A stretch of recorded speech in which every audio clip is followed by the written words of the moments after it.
E aí? Tá todo mundo, né, vendo?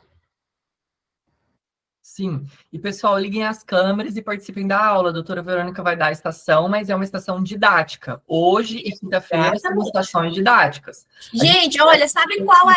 Ui, perdão, amigo. Pode continuar, pode concluir. Não, é só isso. Então, sabe qual é a intenção de ligar as câmeras? Preste atenção, vê se vocês concordam comigo.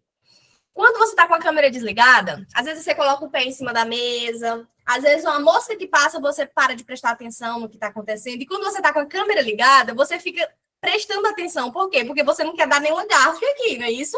Então, a ideia justamente é essa, que com a câmera ligada, você vai ficar 100% focado aqui no que está sendo apresentado, no que está sendo passado, certo? Eu vou pedir uma pessoa que leia só para ler. Não vai me falar nada, tá? Não tenha medo. Só para ler as nossas instruções. Antes disso, vou fazer uma pergunta. Quando eu estou de frente para a porta, abrir a porta, eu vou fazer o que primeiro? Uma pessoa me responda. Eu entrei na porta. O que eu vou fazer virado para a câmera? Se identificar e passar o QR Code. Exatamente. Vai se identificar, olhar ao redor, o que é que tem, prestar atenção. Isso. Em todo o seu redor, não é? Para ver o que é que tem além do paciente, ver se tem algum material, alguns papéis, né? De instruções, ou para exame físico. Então, eu vou entrar e vou olhar para a câmera. Nosso combinado foi esse. Eu vou olhar para a câmera e vou me identificar. Eu sou a médica Verônica Bassani e eu sou candidata à revalidação. Ponto. Aí agora eu vou lá para a minha mesa, se for a mesa, eu vou para a maca, se for a maca, para onde for, aonde tiver ali a minha localização, e eu vou ver a minha instrução. Aí eu posso olhar para o paciente e falar assim, eu vou ler a minha instrução nesse exato momento. Instrução está na mão. Uma pessoa se candidata para ler minha instrução agora.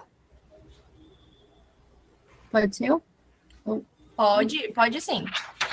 Local de atuação. Atenção secundária, UPA. Infraestrutura, consultórios de atendimento, laboratório para diagnóstico de urgência, sala de radiologia e tomografia, leitos de internação. Descrição do caso. Você está atendendo um pronto atendimento e vai receber um paciente de 40 anos. Tarefas. Realizar anamnese, analisar, interpretar e verbalizar os resultados dos exames apresentados pelo paciente simulado, estabelecer os diagnósticos e condutas, definir se há ou não necessidade da internação hospitalar com base em score.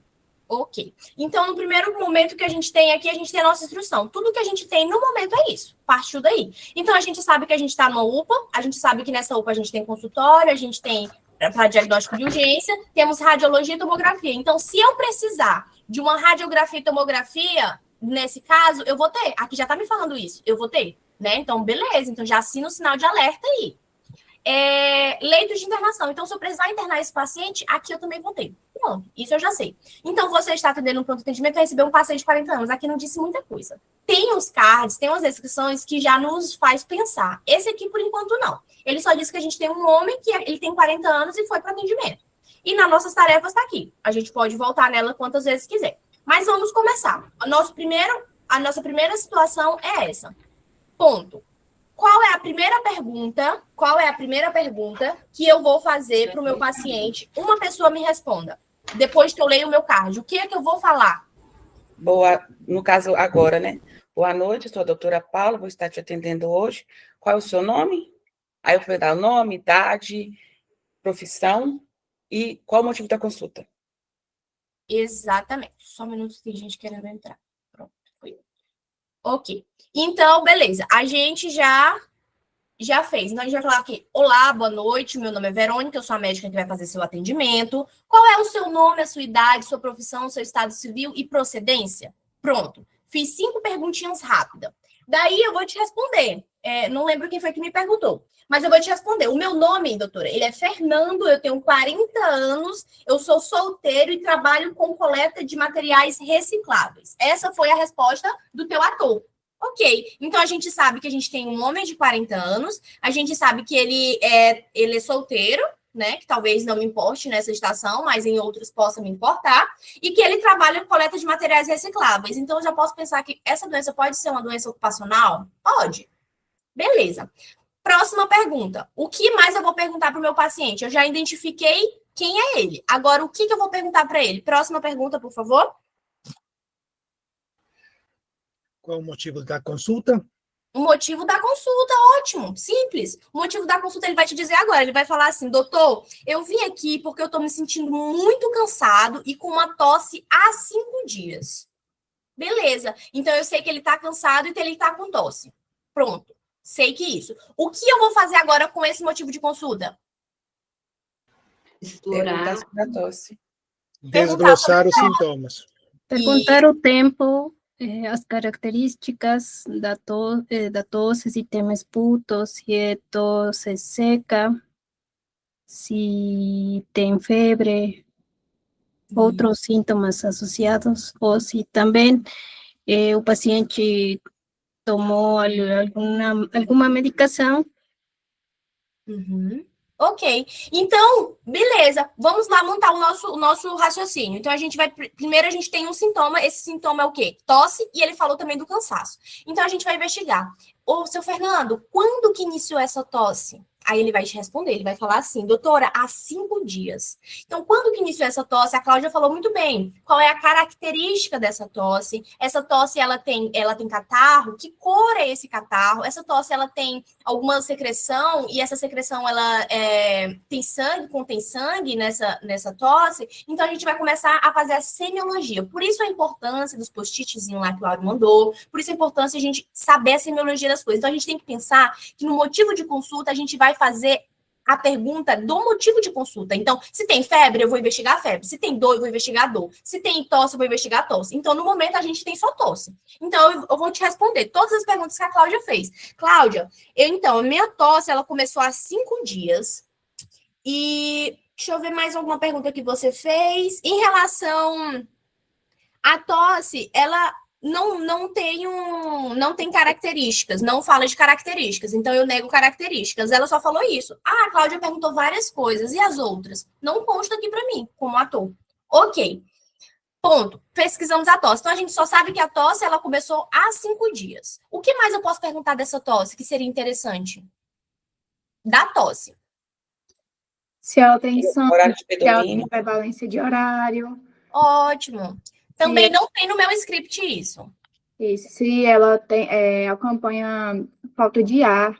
Tipo... Ótimo, essa é a pergunta ideal. Então, ele vai te perguntar, você vai perguntar, ô Fernando, você tem falta de ar? Aí você pode falar ainda melhor. Você tem falta de ar ou dispneia? Por quê? Porque você está falando com o leigo, que é o seu paciente, e você está falando com o teu avaliador, que é o médico. Então, a gente não sabe como que vai estar no PEP. Então, se eu sei que falta de ar é dispneia, eu vou falar, ô Fernando, vocês têm, com essa tosse, você tem dispneia ou falta de ar? Aí ele vai te responder, então, doutor, eu tenho essa falta de ar durante o dia todo.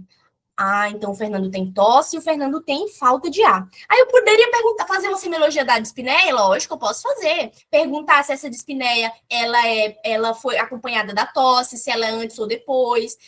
Poderia fazer mais perguntas em relação à dispneia, se esse paciente sente, qual lado, localização que ele sente mais essa falta de ar, se ele sente uma dor torácica, em qual região. Eu poderia fazer a semiologia. Fiz todas essas perguntas. O Fernando vai virar para mim e vai falar, não consta no script. Então, tudo que o Fernando tem é uma tosse há 5 dias, que ele sente falta de ar, né, durante o dia todo. Então, isso já está incomodando o Fernando, por isso que o Fernando veio na nossa consulta.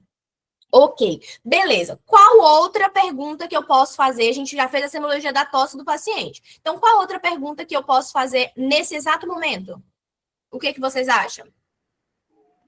Sintomas acompanhados. Tem alguma comorbidade? Investigar o cansaço também.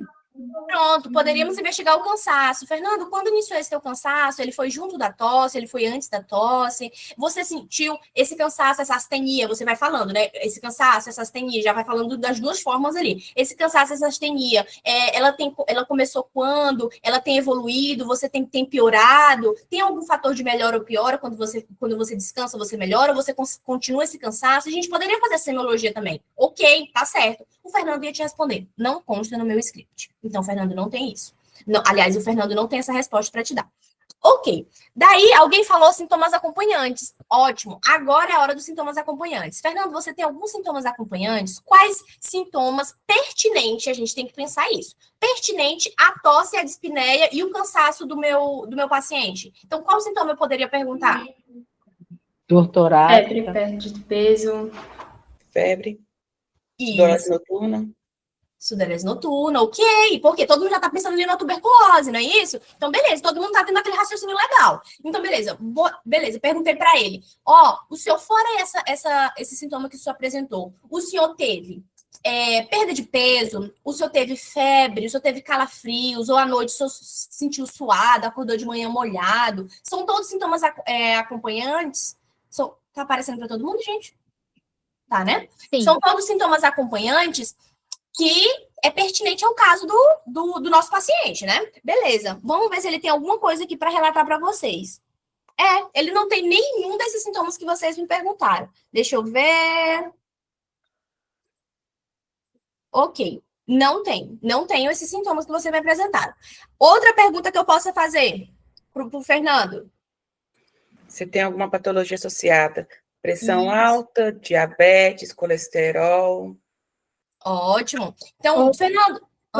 Quanto tempo que ele está trabalhando com isso, fazendo investigação de onde... Ótimo. Beleza. Então, a gente pode fazer essas perguntas. Então, em relação à comorbidade, eu perguntei, Fernando, você tem alguma comorbidade? Você tem hipertensão? Você tem diabetes? Você tem alguma doença cardíaca? Ou, aí eu posso emendar. Ou alguém da sua família tem algum dessas comorbidades? Pronto, eu já garanti ali um ponto. Se de um paciente, antecedente do paciente, antecedente familiar. Aí ele vai te responder. Não tenho nenhuma doença, doutora. Não que eu saiba. Ok, então, Fernando não tem doença. O que mais eu posso perguntar? Já quer perguntar Ele tem alergia ou usa algum medicamento? bebe, usa drogas. Ele bebe, fuma ou usa drogas. Hábitos de vida. Os antecedentes personais patológicos, personais não patológicos, onde a ocupação de ele... Certo. Então, a gente vai lá e perguntou, a gente já perguntou as comorbidades, né? A gente já falou, ele falou que não tem. Agora a gente vai para o hábito de vida. Você bebe, fuma ou usa drogas? Ele vai te responder, não fumo e não bebo. Drogas ele não quis dizer, mas ele não fuma e não bebe. Ok. Aí a gente pode perguntar, só para dar uma pensada aqui, a gente vai direto. A gente pode perguntar, Fernando, você teve internação prévia?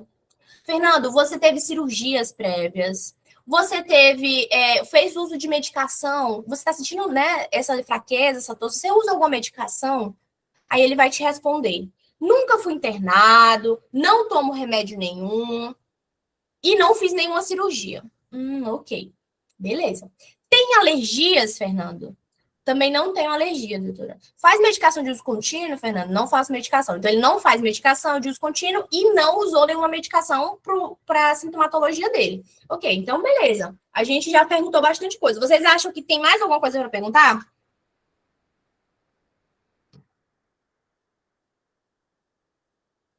Não tem, né? Então, a gente já perguntou bastante coisa e a gente teve já ali o que... Tem uma galera que está pensando na tuberculose, outra galera que deve estar pensando em outra coisa, mas ok. A gente já pensou ali no que poderia ser. Realizar a anamnese, a gente fez a nossa anamnese.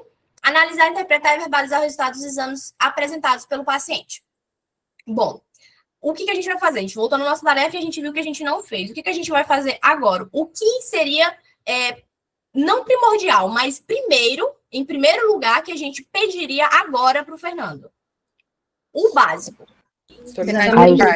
Caudal. Como? Sinais vitais. Exame físico, sinais vitais, Exame inspeção, físico, ocupação, auscultação. Exatamente. Vocês perceberam que ele tem tosse, então a gente pode dar ênfase em qual exame físico? Do aparato respiratório, não é isso? Então, beleza. Então, a gente vai solicitar o exame físico.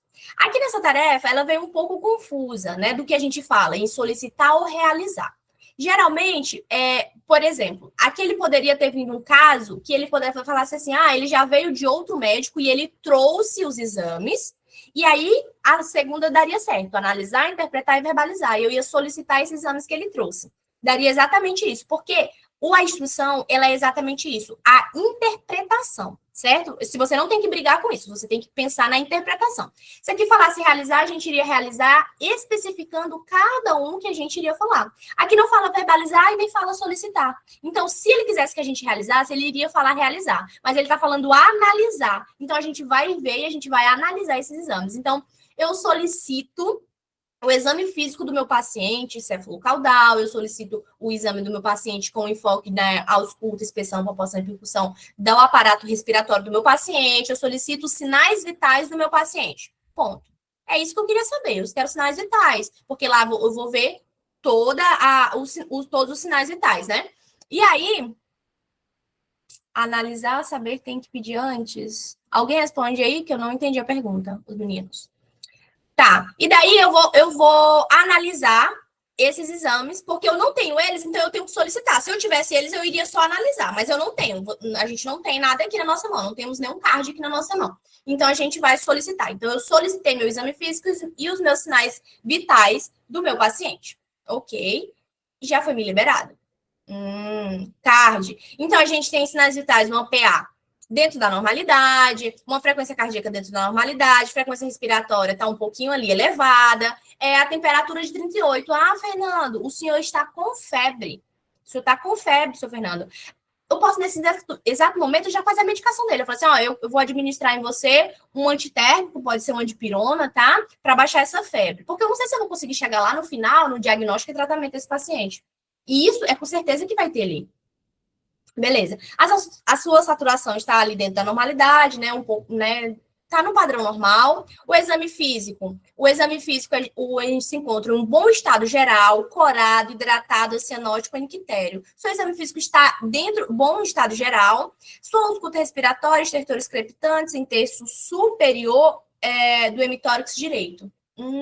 Tem um achado. Então, eu li e vi o achado. Aí eu posso fazer o que agora? Eu falo assim, olha, seu Fernando, eu li, ele viu que eu li, ele ouviu, mas eu preciso verbalizar para ele. Falo assim, olha, seu Fernando, na sua ausculta respiratória, eu vi que tem estertores crepitantes no terço superior do hemitórax direito. Não acredita que tem essa crepitância? Então, a gente já está ali pensando. Paciente de 40 anos, ele tem febre, ele tem tosse, ele tem estertores. Beleza, vocês estão pensando aí no que pode ser, né? Nossa ausculta cardíaca não tem alteração, então não tem alteração. Deixa eu só adicionar mais uma pessoa. Beleza. Ok. Então, no nosso exame físico, o único achado que a gente teve foi isso. Ponto. Agora eu vou solicitar o quê? O que vocês acham, com base nessa clínica desse paciente, que a gente deve solicitar posteriormente o exame físico? Raio-x de tórax. Raio-x de tórax. Raio-x de tórax. O Posterior. que mais? Baciloscopia, bar, Hemograma completo. Hemograma completo. teste rápido, teste de sensibilidade. O que mais? Falaram hemograma aí. Aham. Radiografia de tórax. Proteína C reativa. PCR, VHS. Gasometria arterial. Gasometria, tá. Beleza. Então, vamos aqui. Vamos fazer um raciocínio. Então, a gente tem um paciente que ele tá com febre, ele tá com crepitantes. É ideal a gente pedir um laboratório para ver as provas inflamatórias desse paciente, para ver o hemograma, se tem alguma bactéria, né? Seria legal a gente pedir isso. Então, eu vou dar para vocês uma quantidade. Eu quero que vocês me digam agora exatamente o que a gente precisaria. 3. Eu quero 3 exames laboratoriais. Quero 3 exames laboratoriais que é primordial aqui, agora. Hemograma, PCR, VHS. Hemograma, PCR, ok. Mais um. VHS. Urina. CPD. Creatinina que diga. Urina, certo. O que mais? Beleza, vamos lá.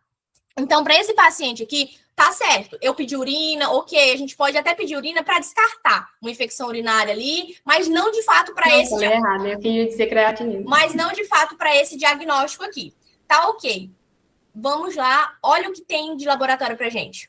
De todos que vocês pediram, temos um hemograma, que o HB está dentro da normalidade, hematócrito também, os leucócitos são aumentados, com bastonete de 7. Então, eu tenho uma leucocitose com desvio à esquerda. Então, eu vou falar assim, olha, seu Fernando, o senhor tem uma leucocitose com desvio à esquerda. Isso significa que você tem uma infecção bacteriana. Os seus neutrófilos estão 70%. Pronto, eu já li e já falei para ele o que ele tem rapidão. Eu não preciso ficar tentando interpretar muito tempo, não. Ele tem uma leucocitose porque está 13.000, né? E tem os bastões de 7, então está com desvio à esquerda. Os neutrófilos, quer dizer que é uma infecção bacteriana. Ok, plaquetas são de normalidade, PCR de 15. Então, está tendo um processo inflamatório ali, o seu PCR teve esse aumento. Poderia, sim, também, igual falaram, o PCR-VHS, né, que seria mostrando essa prova inflamatória. A gente pode falar os dois juntos, não tem problema. E veio uma ureia. Não pediu a ureia, mas veio a ureia. Ok, vai vir o que tiver lá. Você solicitou o que solicitou, mas vai vir o que tiver.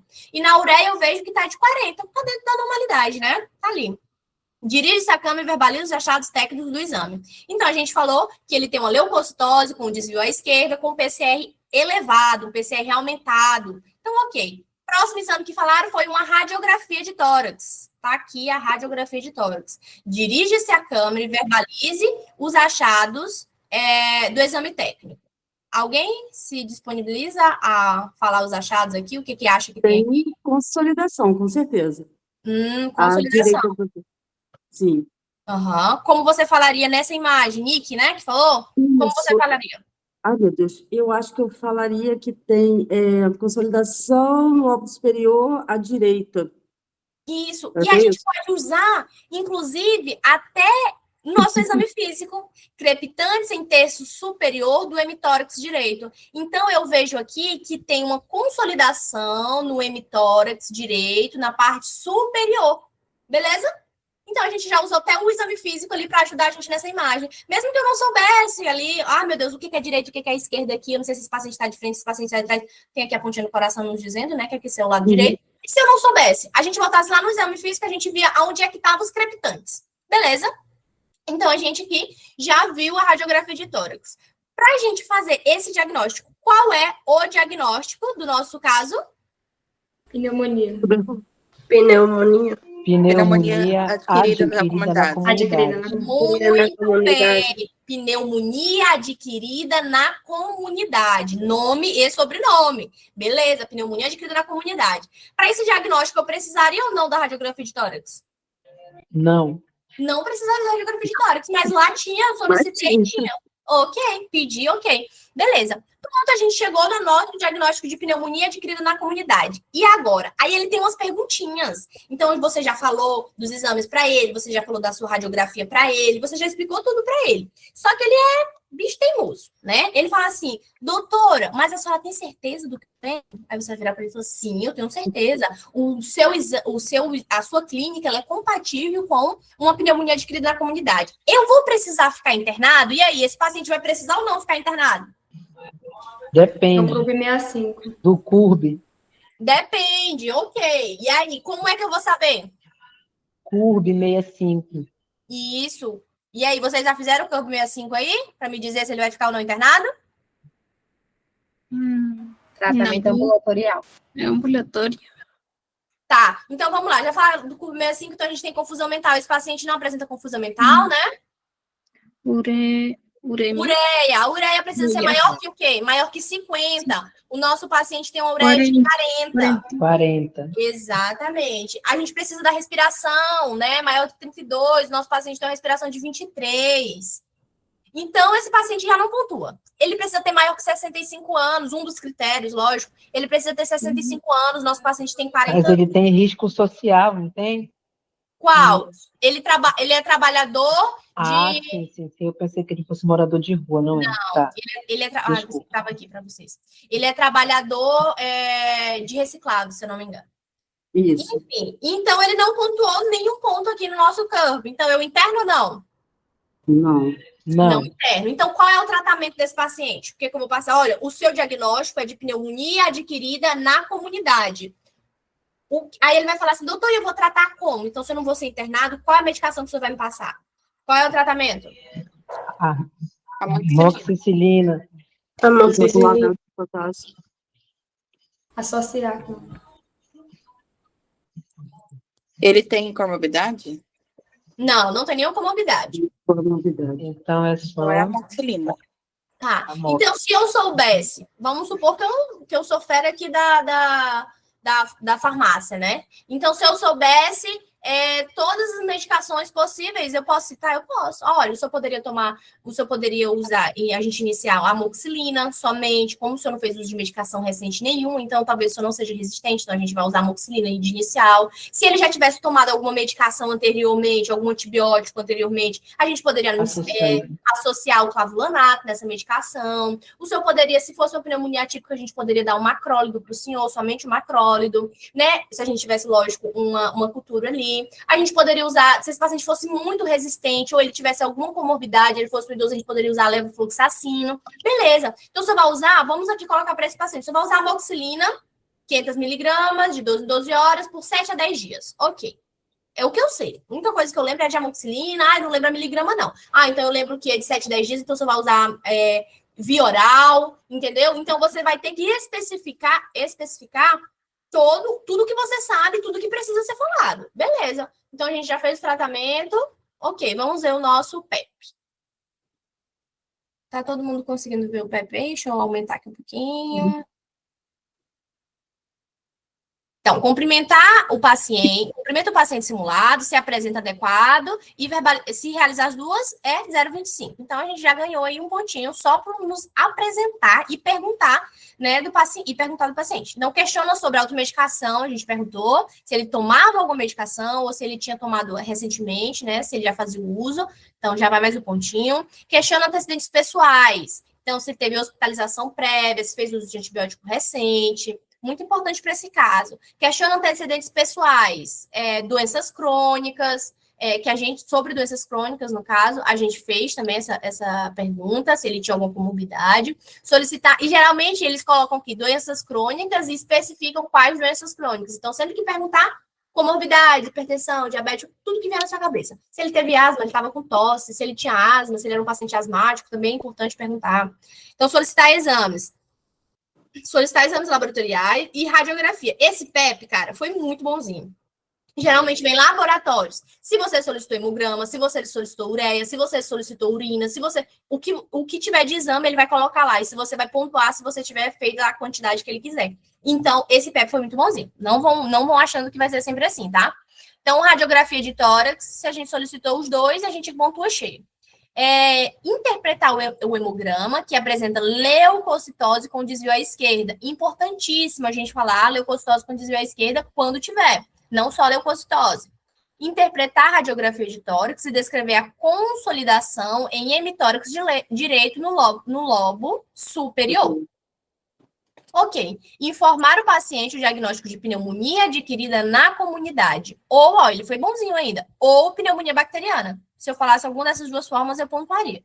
Orientar o paciente, informa que o tratamento será ambulatorial, conforme a pontuação do CAMS 65, que foi o que a gente fez, e a gente poderia explicar, porque ele perguntou, doutora, eu vou ficar internado? Olha, você não vai ficar internado, porque você não tem nenhuma comorbidade, você no seu campo que a gente faz aqui, você não tem nenhum critério para ser internado, tá? Você é um paciente jovem, saudável, né? Um paciente que está com essa pneumonia, mas essa pneumonia você pode tratar ela em casa. Pronto, eu expliquei rapidamente ali o porquê que eu não vou internar ele.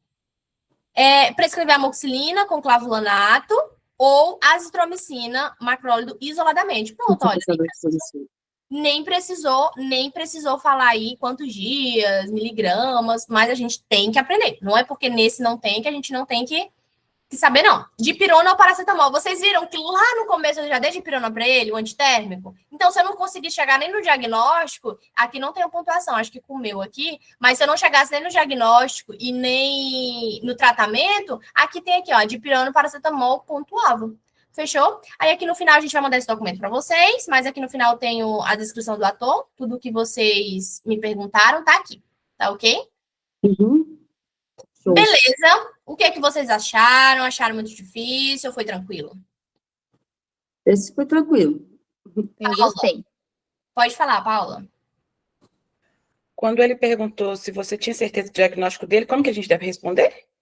Se você tem certeza, você fala assim, olha, essa é minha hipótese diagnóstica, certo? Essa é minha hipótese diagnóstica, porque lá a gente não vai ter certeza de nada 100%. entendeu? A sua hipótese diagnóstica, tanto que às vezes ele pede lá na tarefa hipótese diagnóstica, eles nunca colocam certeza no diagnóstico, certo? E se ele perguntasse, doutora, mas não poderia ser outra coisa? Aí a gente daria os diagnósticos diferenciais. Ah, poderia ser uma pneumonia atípica, no caso a sua é bacteriana, mas poderia ser uma atípica. Ah, poderia ser uma tuberculose, poderia ser uma pneumocistose. Aí a gente poderia falar o que a gente sabe do que poderia ser, né? Então é isso. Alguma dúvida sobre essa estação? Alguma coisa a agregar, a falar? A gente tem mais 2 estações, então, para a gente não terminar muito tarde, né? Os meninos vão colocar aqui. Mas, gente, essa é a ideia da exemplificação da estação, para que a gente tenha esse raciocínio, porque a partir de amanhã vocês já vão treinar, né? Eu espero que a gente vai passar uma tarefinha em relação a isso, para que vocês treinem na PEP-list. No próximo dia, a gente já vai fazer mais exemplificação de estações. Essa foi uma estação bem simples, mas os meninos vão apresentar outras estações, então a gente vai aumentando o nível aí, né, de dificuldade em relação ao nosso raciocínio, e para que quando a gente for treinar, a gente esteja melhor em relação a isso. Tá ok? Deixa eu só fazer uma observação, porque eu e minhas amigas, a gente fez essa questão hoje.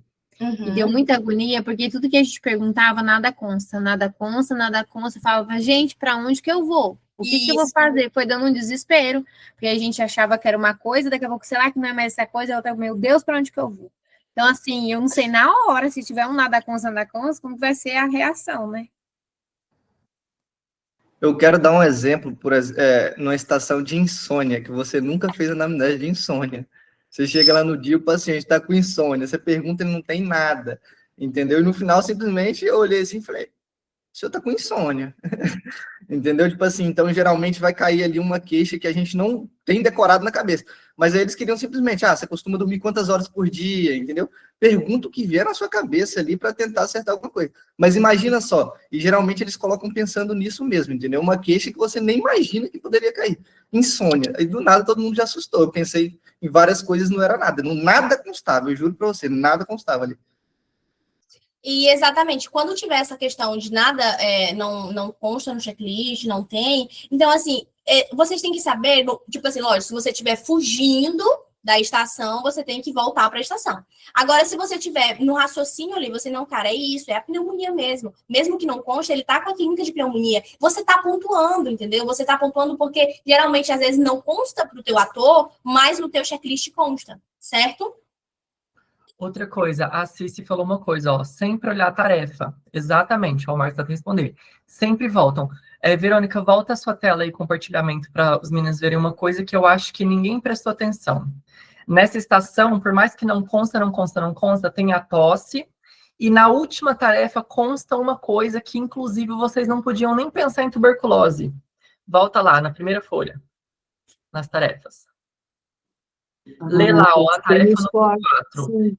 Definir se há ou não necessidade de internação hospitalar com base em score. Qual é o diagnóstico dessa paciente? Qual é o score que a gente vai utilizar? É o CORB. Entendeu? Não existe score para eu diagnosticar um paciente com tuberculose.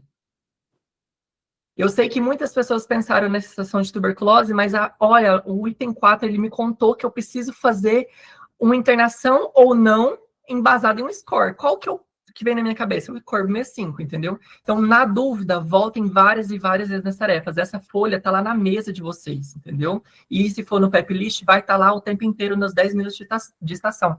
Pode falar, Adriana. Essa estação, por exemplo, como o tratamento dele é ambulatorial, a gente também pode, porque às vezes não vem pontuando, mas a gente pode orientar os sinais de alarme no caso de piora do quadro, retorno, né? Perfeito. E de qualquer forma, por mais que não tenha nada assim de alarme agora, a gente já tem que orientar a retornar no pronto atendimento em 48 horas. Isso é protocolo, entendeu? Para a gente poder verificar se pelo menos melhorou, porque é igual a Verônica falou, às vezes é uma pneumonia atípica e a gente não consegue identificar só com os sinais e sintomas que a gente tem, né? A gente não pediria uma cultura, né, para esse paciente logo de cara assim. Então, se ele tiver uma piora do quadro, um quadro mais arrastado, mesmo com o uso da amoxicilina que a gente introduziu, então a gente tem que pensar, opa, esse paciente provavelmente está com pneumonia atípica. Então, por isso que eu preciso sempre orientar ele a retornar no pronto atendimento. Tá bom? 48 horas, né? Oi? 48 horas, no caso, a gente pede para ele retornar. Exatamente. Ou bem antes, se tiver algum sinal de alarme. Pode falar, Marcos. Muita gente tem dúvida se, tipo, pode mudar o diagnóstico. Vamos supor, você deu seu diagnóstico, conduziu a estação toda, chega lá no final, você volta nas tarefas e lê que pediu o score, né? Aí você lembra, não, eu dei um diagnóstico errado, agora eu lembrei que pode ser pneumonia. Você pode olhar para a câmera ou olhar para o avaliador que seja, você pode falar, retifico o meu diagnóstico, ou, não, eu desconsidero o meu diagnóstico anterior, o meu diagnóstico é tal e conduzir diferente, entendeu? Você pode fazer isso normalmente, sem problemas. Por exemplo, na estação de placenta prévia, teve colega que, tipo, solicitou o toque vaginal, né? Mas, assim, antes de receber o impresso, ele falou, não, eu contraindico o toque vaginal. Aí não tem problema, desde que você não esteja com o impresso na mão já. Pessoal, antes da gente ir para a próxima estação, eu quero falar uma coisa para vocês. Quando vocês entrarem nos links que a gente for mandando, agora a gente vai ter só esse link único aqui, mas entrem com o nome de vocês, por favor, porque tem gente que está solicitando para entrar, que tem nome diferente, e eu não sei quem é, e eu não vou aceitar, tá bom? Então, entrem sempre, cuidem com o nome de vocês, para a gente saber que são vocês. Oi, Ju, pode falar. Deixa eu tirar uma dúvida com vocês. A tarefa, ela vai estar na mesa, certo? Sempre ali. O exame, quando eu peço ele impresso, eu vou ler ele uma vez, e esse impresso é devolvido ou ele fica também com o meu material na mesa? Os impressos, você fala os cards? Que eu vou solicitando. Depois vai ficar tudo com você. Você pode voltar quantas vezes vocês quiserem. Só que o problema porque igual a doutora Verônica falou do raio-x, quer dizer, se eu estou com impresso, lá realmente era só bater o olho e voltar no raio-x que conseguiria, né? Exatamente. E de qualquer Achei que o banco não ficaria com a gente. Não, fica. O problema é o seguinte, depois que você recebe, por exemplo, o exame laboratorial, que vem em vários laboratórios, e você vê que no impresso tem um que você não pediu, e pedir depois, aí não vai ser computado. Então, por isso que eu falei para vocês a dica do pergunta em bloco sempre nas questões de exames. Porque, às vezes, eles vão só pegar o card e te entregar. Aí, na hora que você receber, tá lá um exame que você esqueceu de pedir. Não vai computar, mesmo se você falar alteração, entendeu? Nossa, muito boa dica. Muito obrigada. Por nada. Vamos para a próxima? Acho que a Adriana quer falar. Pode falar, Adriana. Rapidinho sobre uma dúvida do documento, das nossas tarefas. Eu queria saber, porque parece que teve algumas edições que estava pregado na mesa, né? Tem locais que eles deixam pregados, outros soltos na mesa. Tem já teve estações grudadas na porta antes de você entrar. Isso é relativo de qual local e de qual é a pessoa que está organizando as estações. Mas hoje em dia está bem mais frequente colado na mesa sua descrição, tá? O card que você vai pedir, ele vai vir solto, você vai pegar, você pode olhar, ler e tal, mas somente aquela instrução inicial, ela pode estar ali coladinha na mesa ou vai estar na sua mesa, acima da mesa, certo? O das tarefas, né? Eu não posso descolar, né? Então, isso... Se tiver colado, não. Ó, vou falar uma coisa, Adriana. Você me despertou uma coisa que eu acho que até já mandei para algumas pessoas daqui. Eu já vi um vídeo de uma mentoria que a mentora, ela instrui os candidatos a pegar e meio que ser invasivo em relação à estação. Então, ela instrui justamente até o pessoal arrancar. E ela compartilhou um vídeo esses dias para trás que eu vi, que eu realmente, assim, eu achei feio, de verdade. Porque parece um afronte, sabe? Então, assim, você tem que lidar muito com a pessoa que você está fazendo a estação, porque às vezes o ator, ele é um pouco maldoso, e você depende dele. Então, se ele achar que você está despregando aquela folha, assim, com raiva, ele vai tomar as dores para ele e ele vai deixar de fazer algo para te prejudicar. Entendeu? Então, assim, uma dica que eu não recomendo. Essa pergunta que você fez, eu já recebi várias vezes. Inclusive, me mandaram esses vídeos do pessoal arrancando. Eu não faria esse tipo de coisa, porque a gente nunca sabe com quem que a gente está lidando ali, com o ator ou a atriz. Às vezes ele pode realmente achar que você está afrontando ele e deixar de te responder alguma pergunta que seja essencial para você computar o ponto. Tá bom? Eu acho, nessa estação específica que você está falando, eu acho que foi mais um desespero da menina, porque ela não lembrava, ela precisava levantar, ir até o boneco, voltar, ela ficou indo e vindo várias vezes. Então, assim, eu acho que no extremo do extremo, você não tem o que fazer, enfim, a gente precisa daqueles pontinhos. Às vezes pode ter sido outra, porque nessa estação que eu vi um vídeo curto que me mandaram no WhatsApp, era uma estação de tete a tete aqui, ó. Não tinha boneco, não tinha nada. Ah, entendi. Essa que eu vi era uma de trauma. Então ela precisava levantar e voltar na mesa, ia de novo, voltava. Ela falou assim: olha, a única alternativa que eu vi foi levantar, pegar o papel e vir. Senão não ia conseguir. Certo. Mas é o que eu falo, isso aí vai de cada um, tá? E eu não recomendo. Bora lá para a nossa próxima estação. Vocês podem tirar a dúvida depois quando a gente estiver fazendo as outras estações. Isso, fica melhor, essas dúvidas no Porque final. ainda temos depois mais outra depois dessa, tá? Não desistam da gente. Ó, hoje, quinta-feira, é exatamente assim que vai funcionar, tá? A gente vai mostrar para vocês ali o raciocínio clínico, a gente quer esse tete a tete com vocês, para na segunda que vem os grupos divididos, né? Que a gente já tem o calendário aí com vocês, para poder entrar na plataforma e treinando individual, tá? Então, vamos aqui para a nossa estação número 2, né? A gente é feita a terceira caveirão. Então, local de atuação. Eu estou numa unidade básica de saúde. Se eu estou numa UBS, é uma coisa que eu vou conseguir resolver na minha UBS. É uma coisa mais tranquila. Por isso que eu já dei essa dica ontem para vocês. Se for uma UPA, alguma coisa assim, eu excluo todas as doenças que eu resolveria na UBS e pensaria numa urgência ou emergência, tá? Infraestrutura, ó, a gente tem um consultório de atendimento e laboratório de diagnóstico de urgência. A gente sabe que isso daqui não é a realidade, né? A gente não tem laboratório disponível numa UBS para a gente solicitar algum exame de rápido ali, mas para o Revalida, né, para o INEP, a gente tem. Descrição no caso, você trabalha em uma UBS como apoio laboratorial de diagnóstico de urgência e realizará o atendimento de demanda espontânea de uma mulher de 43 anos de idade. Aí você já travou, né? Porque você só tem uma mulher de 43 anos de idade de demanda espontânea. O que que ela tem? Continua lendo, porque o card ele é autoexplicativo. Os dados do acolhimento foram coletados pela técnica de enfermagem. Olha só, aqui já trouxe o motivo de consulta. Então, eu já vou entrar na minha estação antes de me apresentar, sabendo todos os motivos de consulta dessa paciente, todos os dados antropométricos dessa paciente. Então, vamos lá. O motivo de consulta dela é o quê? Febre, e a paciente está referindo dor no corpo, na cabeça, nos olhos, há 2 dias. Gente, com esses 3 dados, eu já sei o que essa paciente tem. Uhum. Quem assistiu às aulas da Hora do Acerto já sabe, ela tá com uma síndrome febril. Se ela tá com uma síndrome febril e tá falando que ela tá com dor nos olhos, só tem um diagnóstico que vai vir na minha cabeça. Qual que é, gente? Pelo amor de Deus. Dengue. Pronto. E o que a gente discutiu na mentoria ontem? Dengue cai no INEP? Respeita. Cai na prova prática? A mesma coisa, gente. Já caiu dengue A 2 vezes, dengue B 2 vezes, e o que eu falei para vocês, a próxima vai vir o quê? Dengue C. E eu quero que vocês treinem estações de dengue do grupo C, porque ainda não veio, só veio A e B várias vezes. A próxima vai vir dengue grupo C, tá? Então, beleza.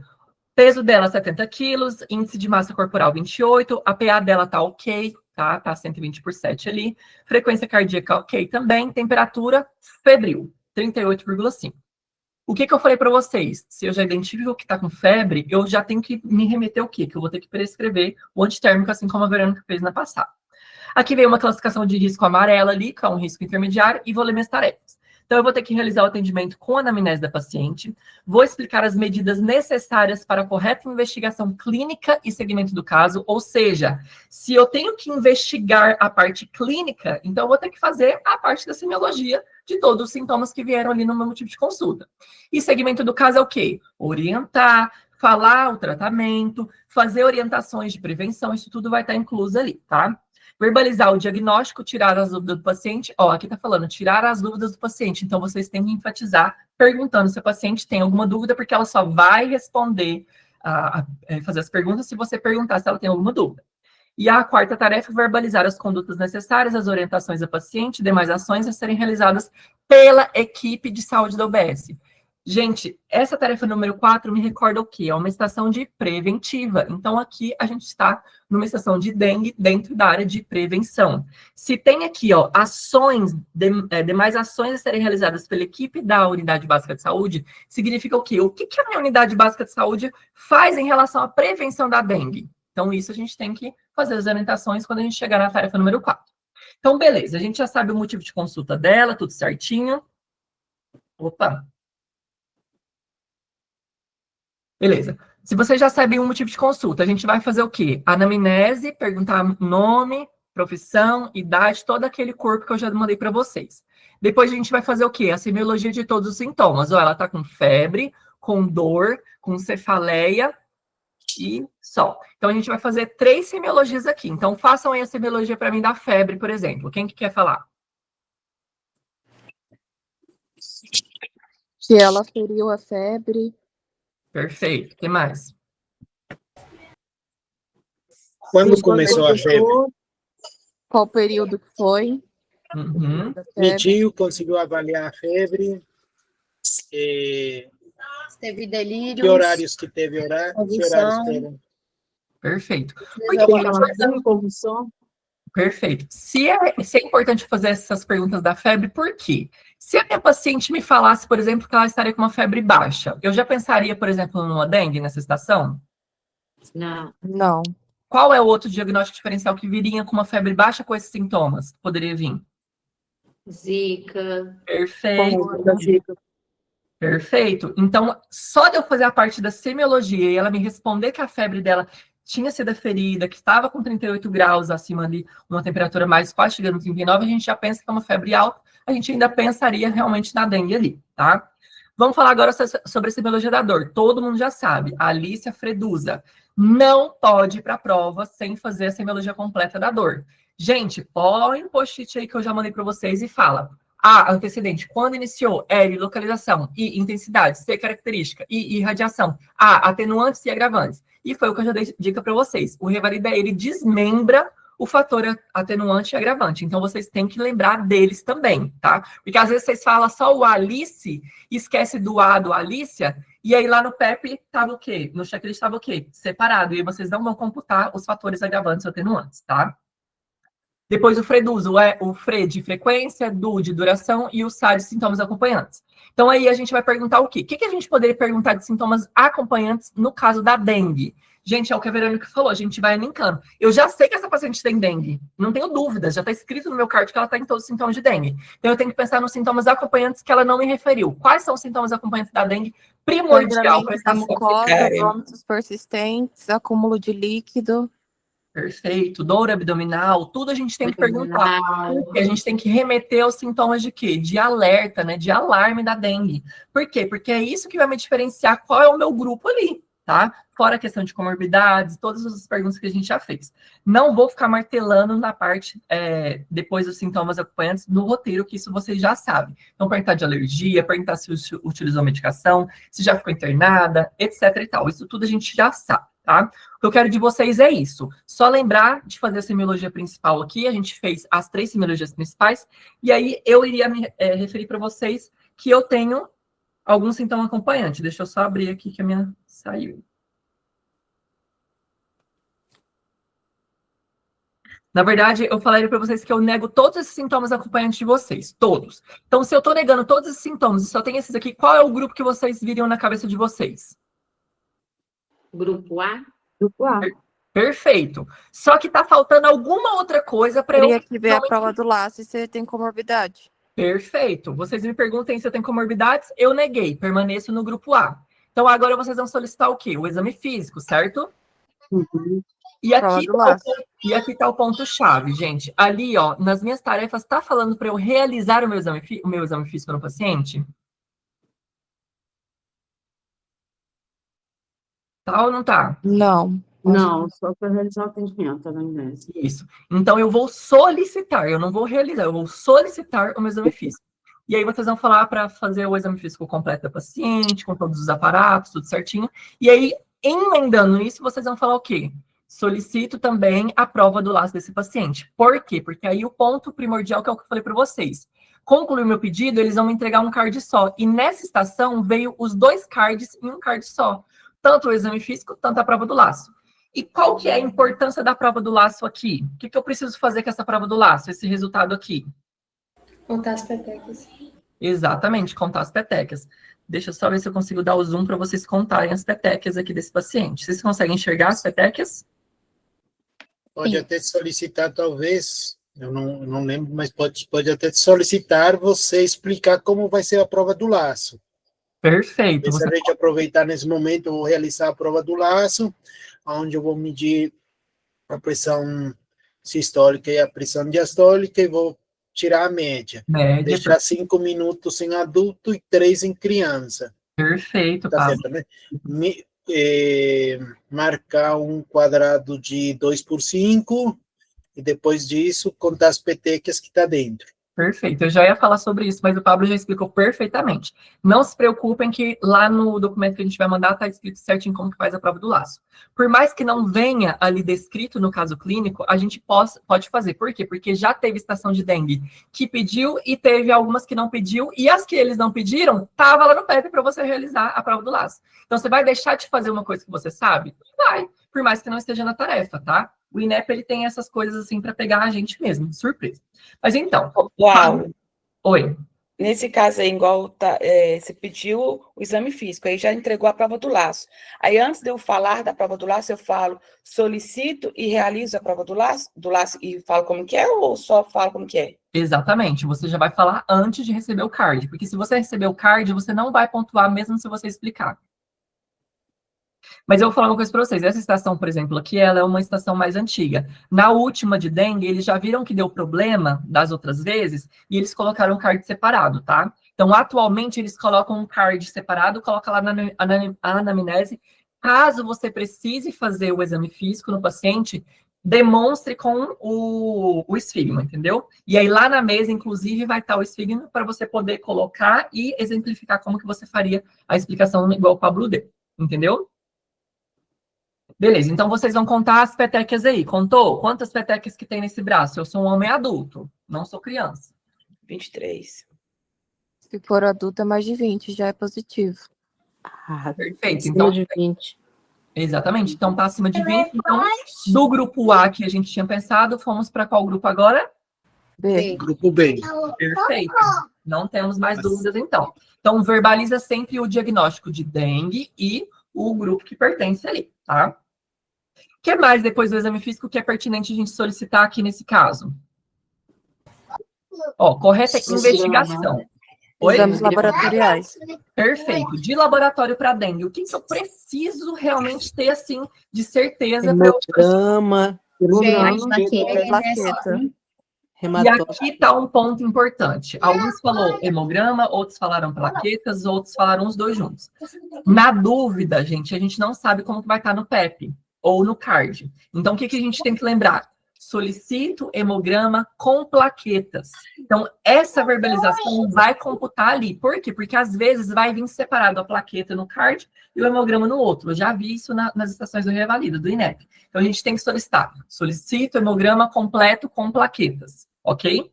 O que mais que é importante no laboratório da dengue? Teste do NS1. MGG também. Não quero antígeno agora, eu estou falando de parte laboratorial. Não teste rápido, não quero isso daí. Eu quero laboratório ali que eu posso fazer logo de cara para eu verificar sintomas de alarme. Oi? Hepática? Exatamente, provas hepáticas. Só que, Ju, tem que lembrar, não vou falar solicito provas hepáticas. Solicito perfil hepático, AUST, ALT, TGO e TGP. Tem que falar os 4 nomes. Eu não vou lembrar de AUST, ALT. Tem que lembrar, gente, porque já veio no INEP só ali AUST, ALT em vez de TGO e TGP. Então, na dúvida, fala assim, solicito perfil hepático, AUST, ALT, TGO e TGP. Ponto.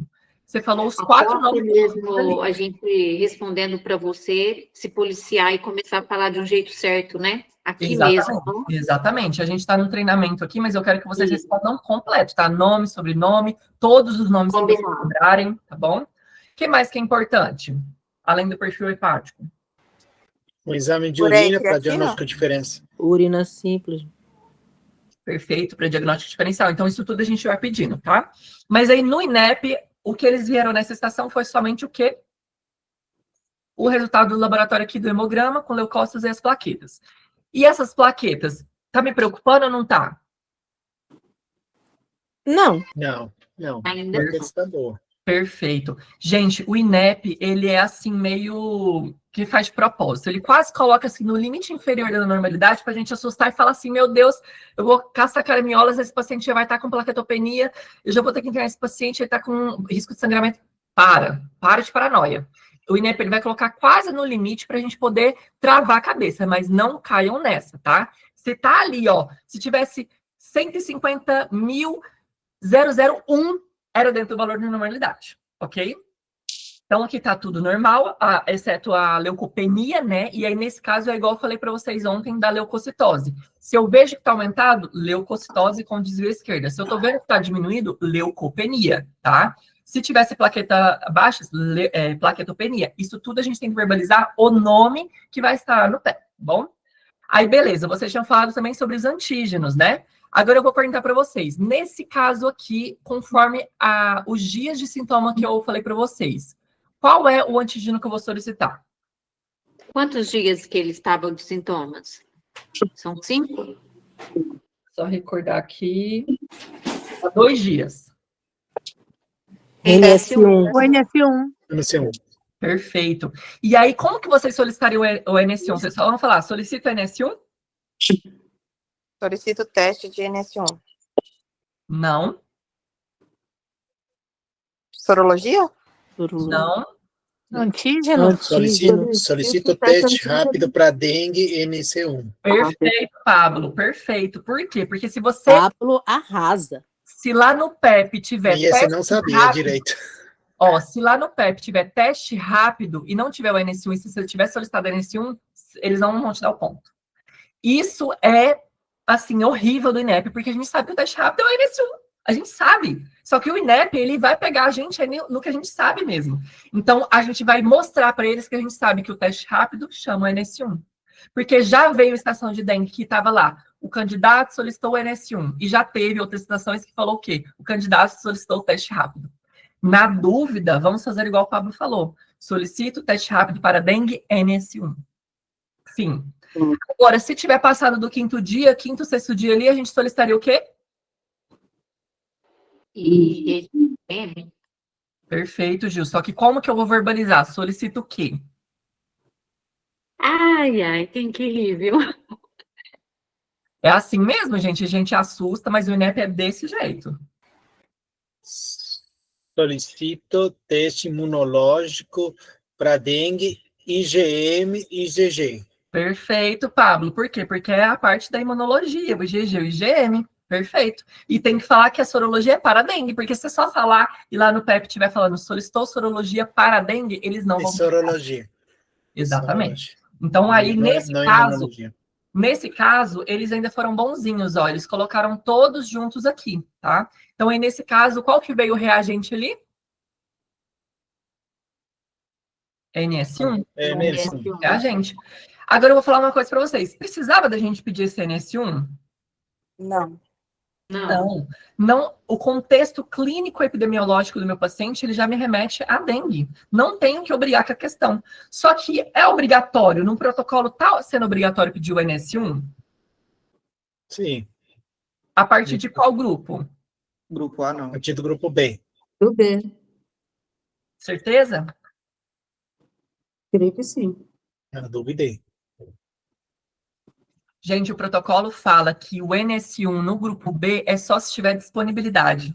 Agora, no grupo C é obrigatório, mesmo se tiver indisponível. Ou seja, se no local que eu estiver atendendo e o paciente for grupo C não tiver NS1, eu preciso arrumar um NS1 para esse paciente. No grupo B, ele não é obrigatório, tá lá no protocolo do Ministério da Saúde. Porém, se tiver, a gente pede. E nas estações do INEP, tudo tem na nossa UBS. A nossa UBS, ela é linda. Então, a gente pediu porque a gente teria que fazer aqui, beleza? Outra coisa que é super importante que eu esqueci de falar. Lá no nosso hemograma, o que é importante no grupo B? O que vai me remeter aqui a passar do grupo B para o A ou para o C? O que eu preciso ver no meu hemograma? Hematócritos. Perfeito. Se tem uma hemoconcentração. E aí, nesse caso, tá hemoconcentrado, meu paciente? Não. Não. Tá dentro do normal. Então, ele permanece no grupo B, só que eu vou tratar ele com qual grupo? B. Não. Peraí, eu vou tratar como grupo A. Perfeito. Perfeito, Gil. Perfeito, Pablo. Então, se esse paciente não tem a hemoconcentração, a gente vai passar ele para o grupo A, porém, eu não vou falar que ele é grupo A, ele é grupo B. eu só vou tratar ele como grupo A. Lembra que o protocolo da dengue é o quê? A, B, C e D. Lembra que o B, ele não tem um tratamento, vai depender do meu resultado do meu hemograma, se ele tem hemoconcentração ou não. Se tem hemoconcentração, a gente faz o quê? Passa ele para tratamento grupo C. Só que ele é grupo C? Ele não é grupo C, ele é grupo B. Só que eu vou tratar ele como grupo C.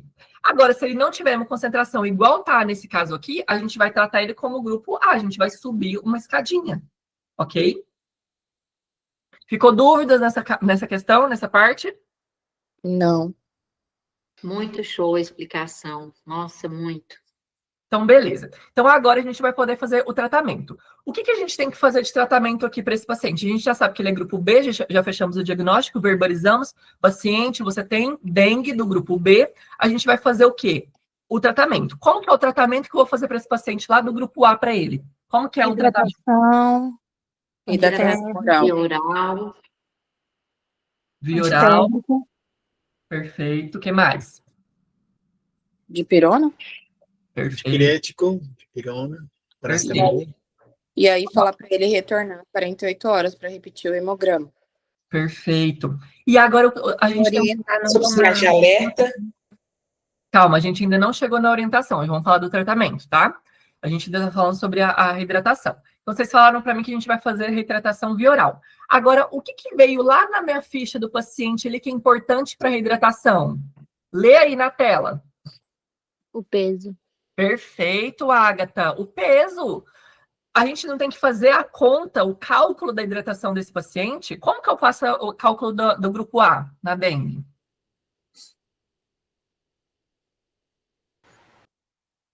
Quanto que é a quantidade de ml que eu vou multiplicar pelos 70 pesos ali, 70 quilos dele? 60 ml quilopeso.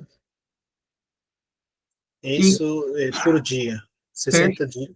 Perfeito. 60 por dia, né? Isso. E aí, o que mais que a gente tem que orientar? Eu só vou calcular e falar para ele, olha, toma água aí, pronto? Tomar durante o dia 60 ml quilopeso e distribuir toda vez que tiver diarreia ou algum vômito, adicionar uma dose a mais. Não, eu senhor. tô confundindo com diarreia. É um terço de suco, chás.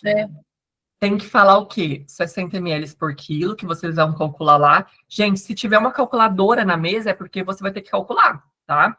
Nessa estação não tinha um calculador, então só você verbalizando ali que era 60 ml por quilo já era o suficiente. Porém, tinha que falar o quê? Sendo que essa hidratação vai ser feita 1/3 do soro de reidratação oral. Então, isso vocês têm que verbalizar, gente. Não é subentendido que vai ficar, não. O examinador, na hora que for verificar a estação de vocês, se vocês não estiverem falando que é 1/3 do soro de reidratação oral, ele vai pensar o quê? Opa, esse médico está pensando que é só a água que vai mandar para esse paciente. E não é assim. É 1/3 de soro de reidratação oral, e aí você vai orientar. E o restante dos 2 outros terços, você vai tomar sucos, vitaminas, água de coco, isso tudo vocês vão orientar para o paciente, ok? E se tivesse hemoconcentração? Gente, hoje eu vou descascar vocês, porque é uma exceção fácil. E se esse paciente tivesse uma hemoconcentração? O que eu faria com esse paciente? O tratamento dele? Interna, não é? E grupo C, né? Coloca ele lá no grupo C e Perfeito. a hidratação agora vai ser oral. Endovenosa. Uhum. E como que eu vou fazer essa hidratação? Aí o bicho pegou. 20 ml? Quilopeso? Não. 20 é grupo D. 30 ml quilopeso. Não, 30 é diarreia. 10 ml. Perfeito, Paula. 10 ml em 1 hora por quilopeso. Perfeito. Entendeu? Então, esse raciocínio vocês têm que ter no dia. A gente não pode ir para a prova sem ter esse raciocínio. A gente estuda as estações da mesma forma que a gente estudava lá na prova objetiva, fazendo outros motivos também que levaria a outros diagnósticos e outros tratamentos. Então, eu fiz essa estação, quero saber que é grupo B, mas como que seria se fosse para eu fazer o tratamento no grupo C? E se fosse no do grupo D? A mesma coisa lá, quando a gente fazia a questão, a gente errava e falava, por que essa é errada? Por que essa tá certa? A mesma coisa, a gente treina dessa forma, tá? Não muda a forma de treinar aqui, tá bom? Beleza, então a gente solicitou, fez o tratamento, aí a gente vai lá para a nossa quarta tarefa. Ó, verbalizar as condutas necessárias e orientações. E agora vai entrar a parte de prevenção, que é o que alguém tinha falado, que eu não lembro quem.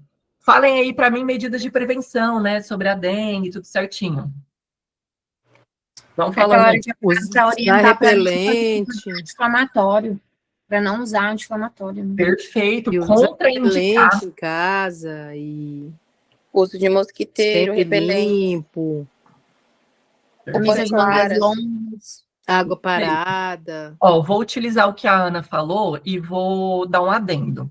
Você não vai falar que não pode, você vai usar a palavra contraindico, ok? No INEP sempre tem que ter essa palavra. Quando você vai falar para o paciente para ele não fazer alguma coisa, você vai verbalizar para ele, tá? Que você está contraindicando algo. Então você vai falar, olha, eu estou te contando, né? Que eu estou contraindicando o uso de anti-inflamatórios não esteroidais, AS, tá? E tem que desmembrar o AS dos AINES. A gente sabe que o AS ele é considerado um AINE, mas por INEP ele vem desmembrado, tá? Porque às vezes tem as idosinhas que chegam falando que só dá AS, né, para as crianças ali com dengue e não pode, tá? Aí, beleza. Faltou também sobre tirar as dúvidas, né? Que eu até pulei ali a etapa 3. Então, vocês me perguntariam aí sobre alguma dúvida. Alguém me pergunta aí para eu responder. Ficou alguma dúvida? Olha, doutora Ana, como que eu peguei esse quadro? O que aconteceu comigo? Como que vai ser feito o tratamento? Eu vou precisar ficar internada? Então, é isso que é importante vocês perguntarem as dúvidas, porque ela só vai te perguntar se você perguntar se ela tem alguma dúvida, tá? E aí, doutora Ana, me fala aí, como que eu peguei isso? Como que é a forma de transmissão? Como que eu posso evitar como que eu pegue a dengue? Me fala um pouquinho. Você pegou através de mosquito, você pode ter algum foco na sua casa, ou próximo à sua casa, você tem que fazer limpeza de quintais, fazer uso de repelentes, convocar até sua vizinhança para ver os quintais vizinhos, porque não adianta só você limpar e ter do lado também. Perfeito. E outra tem que notificar o SINAM. Perfeito, maravilha. E a notificação do SINAM, eu notifico só depois que eu confirmo? Não, na hora que já fala dengue, já notifica toda para não esquecer. Perfeito, eu já notifico e é só na suspeita. Eu suspeitei de dengue, eu vou notificar o sistema SINAM. E outra coisa, tem que falar nome e sobrenome. Eu notifico ao sistema SINAM. Pronto. Realize notificação compulsória no sistema SINAM. Ponto. Não é assim, notifica o caso. Se notificar o caso, vai perder o ponto, tá? Tem que falar o nome e sobrenome também. Outra coisa aqui que é importante, doutora Ana, que você falou sobre o mosquito, mas não me falou o nome do mosquito, não me falou o nome do vírus, ou se é vírus, se é bactéria, isso eu não sei, eu sou seu paciente, então você tem que falar tudo, tá? Quando ele perguntou como eu peguei isso, o que é isso, o que eu tenho, você tem que falar tudo, tem que falar o nome do mosquito, o agente causador, entendeu? Então, sempre a gente tem que verbalizar isso tudo, porque sempre vem.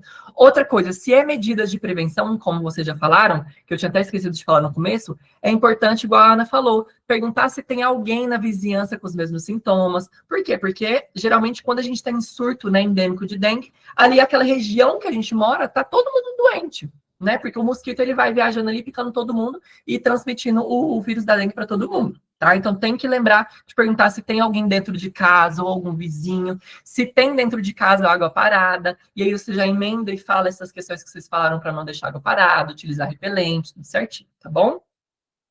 Deixa eu ver só se eu tenho mais alguma coisa para falar para vocês. Acho que não.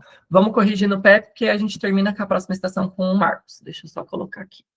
Então, beleza aqui, ó. A gente fez ali, né, a apresentação, cumprimentou o paciente, identificou de maneira cordial. Gente, vocês estão vendo que é coisa básica? E que tem todos os PEPs têm apresentação, praticamente. É uma ou outra que foge, né? Então, a gente não pode deixar de fazer, né, de maneira cordial, utilizar ali, né, linguagem simples, estabelecer sempre contato visual, e é exatamente por isso que eu peço, né, de novo, para vocês ligarem as câmeras, para a gente poder ficar olhando olho no olho. Não treinem só olhando assim para a tela do computador ali, desvirtuando o olhar. Sabe por quê? Eu já ouvi relatos, o Marcos pode até confirmar comigo, aliás, com vocês, de pessoas que ficaram treinando só ali, sem olhar na câmera, sem olhar diretamente para as pessoas, chegou lá na hora e ficava só assim com a folha, ó.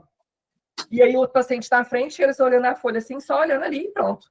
Então, por isso que eu falo para vocês, é online o treinamento? É, mas pensem que na frente de vocês tem uma pessoa. Olhem para a pessoa, não fica olhando a tela assim, ó, igual eu tô fazendo aqui, entendeu? Porque isso computa. E na hora que vocês chegarem lá, se vocês ficarem treinando só dessa forma, ficar olhando para a tela sem olhar diretamente para o paciente simulado, vocês vão chegar lá, vai pegar o card de vocês e vai ficar lá assim, ó, no card, só olhando o card.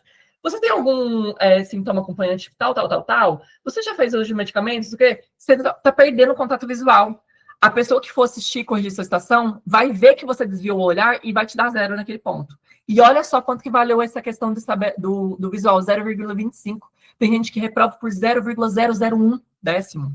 Vocês vão perder esse ponto de graça? Não vai? Então, treina dessa forma. Ó, usa a linguagem acessível, né? Responde as perguntas trazidas do paciente. Ó, perguntou sobre sinais, né, e indicar a presença de algum foco infeccioso. Então, perguntou sobre tosse, dispneia, diarreia, disúria, falaciúria, dor abdominal. Eu sei que a gente não fez a estação propriamente dita, mas vocês lembraram de perguntar algumas coisas, né? Depois perguntou sobre sinais e sintomas de alarme. Então, é sempre importante. Se a gente sabe que é dengue ou alguma da outra patologia de sinal de alarme, a gente tem que perguntar, tá? E não é assim, você tem algum sinal de alarme? Não, é eu desmembrar. Você tá com dor abdominal intensa, tá com vômitos persistentes ou coercíveis, tem hipotensão postural ou lipotimia, que é a mesma coisa. Vocês estão vendo que o INEP ele traz sempre duas palavras ali, tá? Alguns sinônimos ali. Está com irritabilidade, diminuição da urese, hipotermia, tá com aumento repentino do hematócrito, isso tudo a gente vai poder verificando ali, tá? Inclusive através do hemograma que a gente já tinha verificado, tá?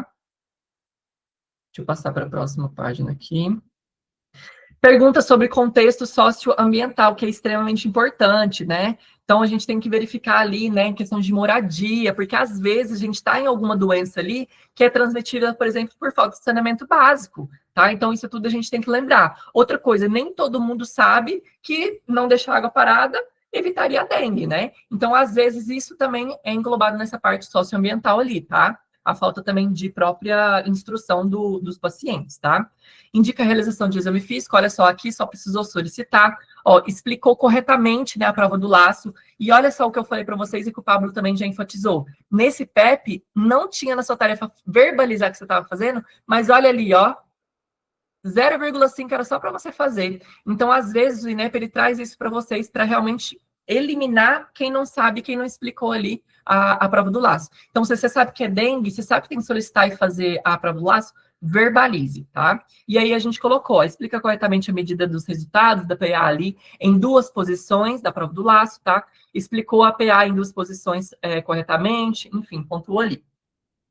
Depois a gente vai mandar tudo que for muito específico do INEP, a gente vai mandar para vocês, tá? Eu estou finalizando agora o documento de manobras semiológicas, descrevendo todas as manobras semiológicas que podem vir no INEP, e vou mandar para vocês depois, tá? Então, solicitou os exames laboratoriais, super importante, né? Ali também tinha alguns outros laboratórios ali, como o RT-PCR para dengue também, ou isolamento viral de dengue, tá vendo? Tudo isso o INEP colocou ali, ó. Ou sorologia de dengue IgM ou IgG, solicitou dosagem NS1. Então, nessa estação, eles colocaram vários nomes, mas já teve estações que eram um ou outro, tá bom?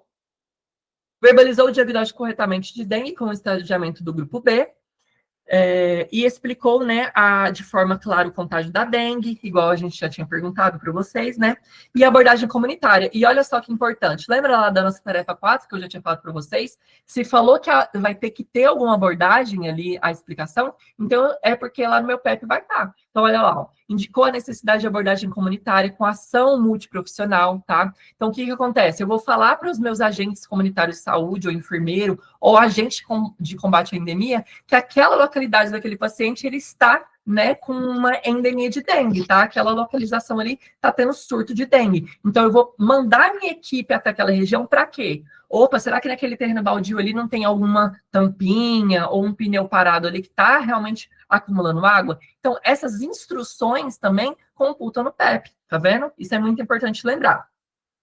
Deixa eu ver se acabou.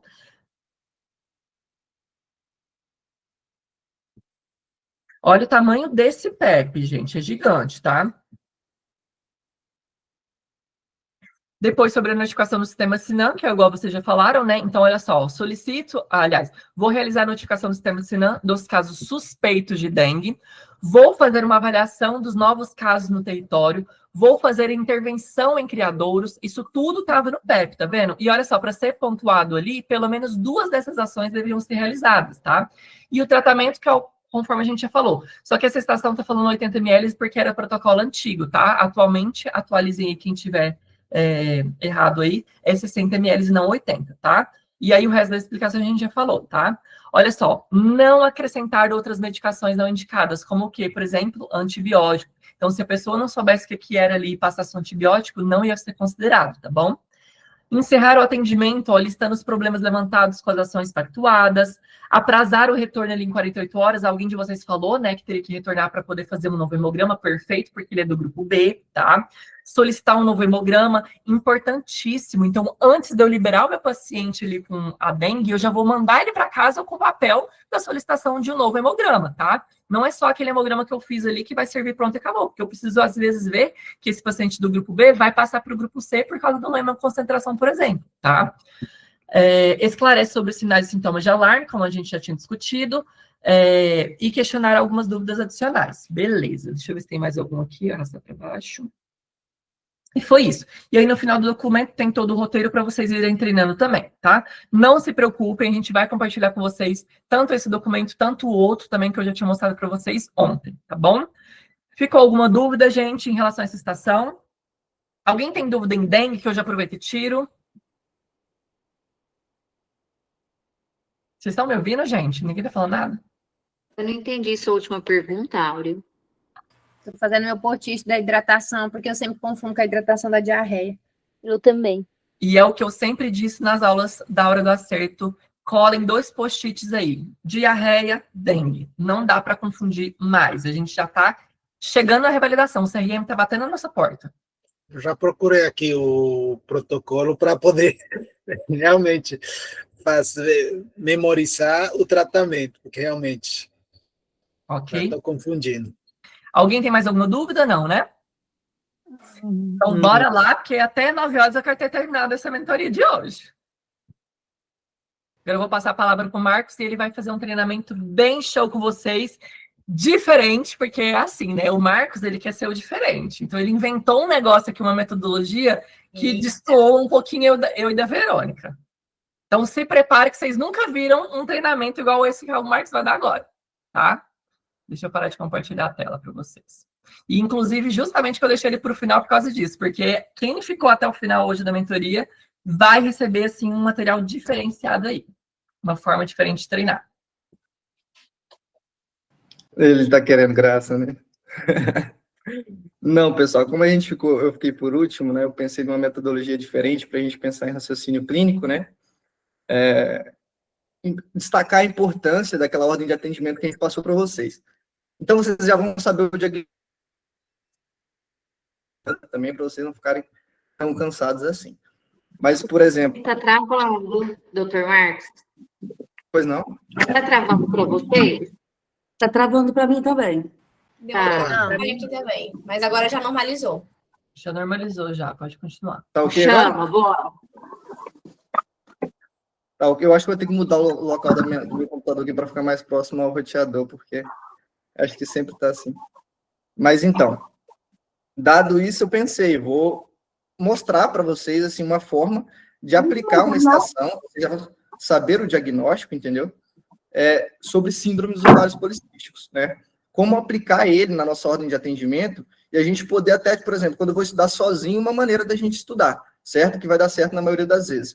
Por exemplo, só dar um exemplo aqui, na estação de osteoporose, por exemplo, a paciente já vinha com o exame. Então, assim, ela disse que fez o exame no mutirão que teve na cidade dela, mas ainda assim eu volto na anamnese e sigo a minha ordem, entendeu? Para mim não me perder também, porque depois você fica perdendo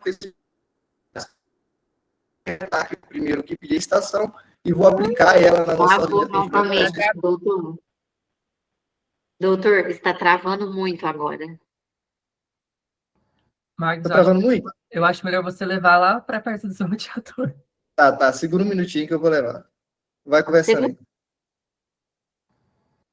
Gente, alguém tem mais alguma dúvida? Vamos conversar um pouquinho enquanto o Marcos resolve a internet dele. Vocês não saem, não, porque eu vou falar uma coisa pra vocês. Ele preparou uma coisa diferente, viu?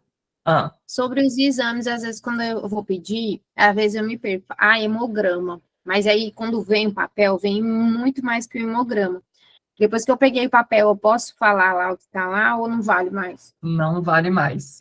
Então, por isso que o que acontece? Se vier o examinador já com a folha, se solicitou o hemograma e tá querendo te entregar, você fala, só um minutinho que eu vou concluir meu pedido. E aí você conclui o seu pedido, aí depois você fala, concluí o meu pedido, pode me entregar. Aí você recebe o card. Porque, igual eu falei, se você recebeu o papel, você solicitou o hemograma e recebeu o card, tinha lá ureia, creatinina, TGO, TGP, PCR, essas coisas, depois você não adianta chorar e verbalizar, não vai adiantar. Tá? Então, é pensar bem na sua estação, pensar bem no que você vai pedir, porque igual aquilo, pode vir junto, pode vir separado. Então, laboratório, o que for de laboratório, você vai pedir tudo junto. Entendeu? Exatamente. Outra coisa que eu quero falar para vocês, às vezes quando vocês forem treinar, vai ter estação que fala assim, seguir ordem das tarefas, ou limitar a quantidade de exame.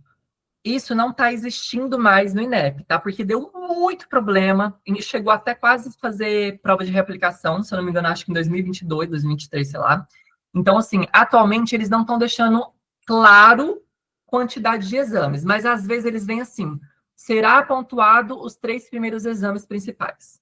Então, vocês têm que ter na cabeça de vocês, igual a Verônica falou, quais são os exames primordiais para essa estação da dengue? Era hemograma, que mais? A serologia, que mais? Se tinha disfunção, por exemplo, renal ou hepática. Ponto. Entendeu? Então, o resto, se eu for solicitar, eu deixo eles por últimos, porque às vezes não faz muito sentido naquela determinada estação. Tá bom? Marcos voltou. Bora lá, Marcos. Vamos ver se melhora agora. Eu vou projetar aí pra gente. Tá ouvindo direitinho agora? Sim. Sim. Tá ok. Tá aparecendo a imagem para vocês? Ainda não. Para mim não apareceu. Peraí. Ainda não. Para mim também não.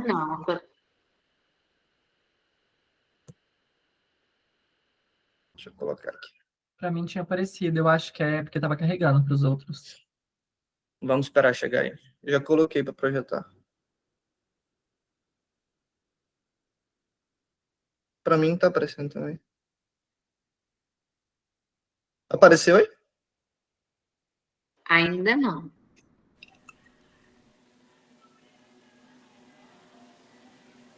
Tá, só um minuto. Amigo, manda para mim que eu projeto. Apareceu? Apareceu. Agora sim. É o outro documento que não está aparecendo. Ok. Vamos lá. Foi fazer propaganda também, não. Então, sobre síndrome dos ovários policísticos, né? Igual eu disse, uma maneira da gente estudar, quando a gente estiver estudando sozinho, por conta, né? E mostrar para vocês como que dá para a gente colocar isso naquela ordem de atendimento e seguir direitinho, certo? Então, na abordagem de ginecologia, eu sei que é a estação de ginecologia, né? Eu já vou pensar no meu roteiro, nessa ordem de atendimento, certo? Então, vamos lá. Pensar que na minha anamnese, às vezes vai vir algo muito inespecífico. Eu vou falar para vocês a estação, porque foi o que não deu para projetar. Simplesmente era a estação onde a paciente de 19 anos chegava com uma queixa ginecológica. Basicamente isso. Paciente feminina, 19 anos, chegava com uma queixa ginecológica. E as tarefas eram realizar aquelas ordens ali direitinho. Aí eu coloquei exatamente igual tudo que tem aqui, vai pontuar no final, entendeu? É assim, mesmo que algumas coisas eu não sabia, eu vou pontuar sem querer. Então, por exemplo, começo com a minha abordagem, me apresento. Olá, boa noite, eu sou Marcos, o médico que vai realizar o seu atendimento. E pergunto, nome, idade, profissão, estado civil, naturalidade. Ok, isso é comum a todos, eu vou pontuar. Já tem ali, zerar a estação, eu não vou, certo? Beleza. Quando eu inicio a minha estação ali, já sei o motivo de consulta dela, que era, doutor, a minha menstruação está alterada, certo? Está bagunçada. Essa era a queixa dela. Uma paciente de 19 anos, sexo feminino, lógico, com uma alteração alterada. Com a menstruação alterada ali. Beleza. Como que eu posso estudar isso? Tá. Quando eu pergunto o motivo de consulta em si, né, ela fala que alteração menstrual, então beleza. Aí eu penso, mas eu nunca fiz uma anamnese de alteração menstrual. Basicamente, se eu seguir uma ordem de atendimento, nos meus antecedentes ginecológicos, eu vou perguntar tudo, data de última menstruação, como são os ciclos, o padrão, o fluxo e tudo. Isso vai pontuar no final. Mesmo que eu pense assim, putz, eu vou perguntar o que agora de irregularidade menstrual? Né? Eu posso perguntar quando foi a data da última menstruação? Beleza, eu já posso fazer aqui na minha anamnese. Mas ainda que eu não pergunte aqui, seguir minha ordem de atendimento, eu vou pontuar por ter perguntado na ordem correta, certo? Então, ok, era uma paciente com alteração menstrual, mas eu trouxe aqui para vocês que pode ser outros motivos da consulta. No caso de síndrome dos ovários policísticos, eu tenho que saber diferentes cenários. Nesse caso, ela chegou com alteração menstrual, mas ela podia chegar se queixando de infertilidade, certo? Ela poderia chegar se queixando de hirsutismo, né, que é a presença de pelos, né, em excesso por outras partes do corpo, que é incomum para mulheres. Ela poderia chegar por uma acne persistente, por seborreia, alopecia androgênica, né, ou, mais uma vez, infertilidade aqui, que eu repeti 2 vezes. Ok. Então, assim, ganho de peso também poderia ser, entendeu? Então, assim, eu tenho que diferenciar, imaginar os diferentes cenários. Seria um método de estudar para a prática, entendeu? Porque, às vezes, eu me apego a um sintoma, né, e podem ser várias coisas. Pode chegar um paciente de dengue que vai falar o quadro clínico, mas se for um paciente mais do grupo D, pode chegar ali chocado. Então, assim, eu não vou pensar em dengue. Então, eu tenho que pensar os diferentes cenários, imaginar aquilo ali para a minha prova. Eu tenho que saber os motivos de consulta, as queixas, né, relacionadas ao tema. Então, beleza. Nesse caso, quais as perguntas que eu tenho que fazer para uma paciente que se queixou de alteração do ciclo menstrual, né? Ela, basicamente, eu tenho que investigar o ciclo menstrual dela. Igual eu disse, ainda que eu não saiba disso, eu vou pensar, putz, quando foi essa última menstruação? E sigo, entendeu? A minha ordem de atendimento. Beleza. Então, esses ciclos menstruais, eles são regulares? Geralmente dura quanto tempo? Como costuma ser esse fluxo, né? Se ele é mais, em maior quantidade, menor quantidade, beleza. Na síndrome dos ovários policísticos, existe um certo padrão, que geralmente a paciente vai falar o seguinte: então, doutor, meu ciclo ele era regular e, de repente, ele se tornou irregular, alterou, certo? E uma duração irregular, lógico, porque o ciclo ele é irregular, e o fluxo, geralmente, ele é moderado, mas pode ter alteração de fluxo, sim. E a data da última menstruação. Então, o que eu quero passar para vocês, basicamente, isso daqui. Se eu estudo algo sistematizado, eu posso não saber fazer uma anamnese do tema. Por exemplo, naqueles post-its, geralmente lá não tem, né? Eu acredito que não tenha lá, não cheguei a ver, de alteração menstrual, como se faz a anamnese. Então, assim, algumas coisas a gente tem que saber alguns atalhos, certo? Igual eu falo, estudar diferentes cenários, nem sempre o paciente vai chegar com a mesma queixa. Ok, quando eu chego nos meus sintomas associados, é aquilo que eu falo, a gente trabalhar os diagnósticos diferenciais e confirmar a minha suspeita, né? A paciente, se ela chega e fala que está com alteração menstrual, eu posso pensar em várias coisas, né? Como diagnóstico diferencial de síndrome dos ovários policísticos, eu posso pensar em hiperprolactinemia, eu posso pensar em hipo ou hipertiroidismo, né? Mas assim, tudo bem, às vezes a gente não sabe de tudo isso, mas eu falo assim, eu estou passando para vocês uma sistematização de como revisar os conteúdos, certo? Então, assim, pode ser uma gestação, a paciente falou que tem alteração do ciclo menstrual dela, e é uma paciente de idade fértil, ela tem 19 anos, beleza. Então, eu vou explorar esses sintomas. O paciente tem aumento de pelos, porque o que eu quero fazer? Eu quero, às vezes, eu não posso ser teimoso, mas eu quero confirmar o meu diagnóstico. Então, tem aumento de pelos característico da síndrome do ovário policístico. Sempre pergunto primeiro aquilo que é característico da minha suspeita. Ele tem acne? Ele tem queda de cabelo? Né, a paciente? Ou oleosidade excessiva da pele? Essas 3 aqui, aumento de peso, acne, oleosidade excessiva da pele, né, e a distribuição anormal do pelo, são característicos. Então, primeiro eu confirmo a minha hipótese, certo? Depois eu vou só ganhar meus pontos da anamnese ali, porque geralmente não vai vir para você perguntar só isso, não vai pontuar para perguntar só isso. Você vai excluir os diferenciais. Eu vou perguntar ali se ela tem estrias violáceas, porque eu posso pensar numa síndrome de Cushing, né? Ou no meu próprio exame físico pode vir, né? Se eu posso perguntar a ela se ela tem cansaço ali, se ela tem unhas quebradiças, pode me descartar hipotiroidismo, porque vai estar no padrão esperado de prova ali, além de você confirmar o seu diagnóstico, você descartar os diferenciais. Um cansaço, cefaleia e galactorreia pensando em hiperprolactinemia. Então, basicamente, você sistematiza isso direcionado para a estação, né? Mas, assim, vai que você insiste tanto na sua hipótese e você não tem mais aquele na cabeça para onde ir. Então, eu tenho que direcionar o meu raciocínio clínico aqui. Então, assim, ainda que eu esteja pensando em dengue, né, numa estação de dengue, eu tenho que descartar zika e chikungunya, porque se, de repente, eu pergunto algo característico da dengue não é, eu vou ficar perdido. Eu tenho que saber direcionar o meu diagnóstico para as outras hipóteses. Ok.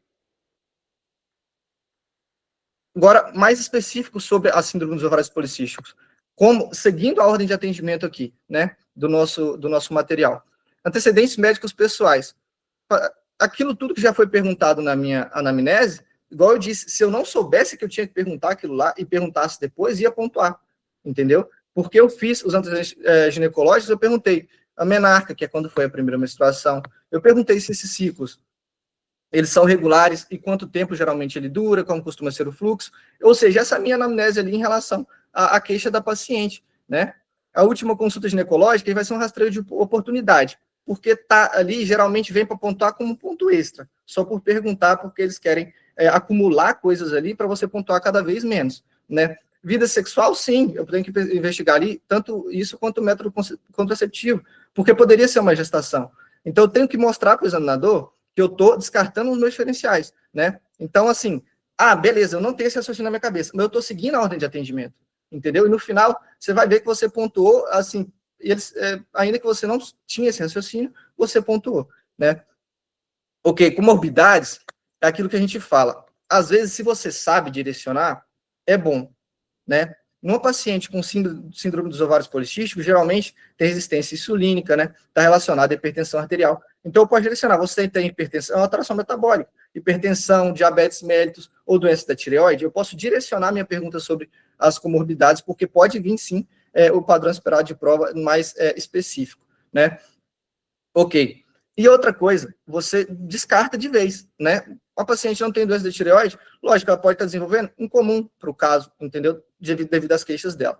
Tá, pergunto sobre cirurgias, porque vai vir no meu padrão esperado de prova. Quanto aos antecedentes médicos familiares, uma dica, geralmente, essas doenças que criam predisposição, eu posso perguntar e direcionar elas também.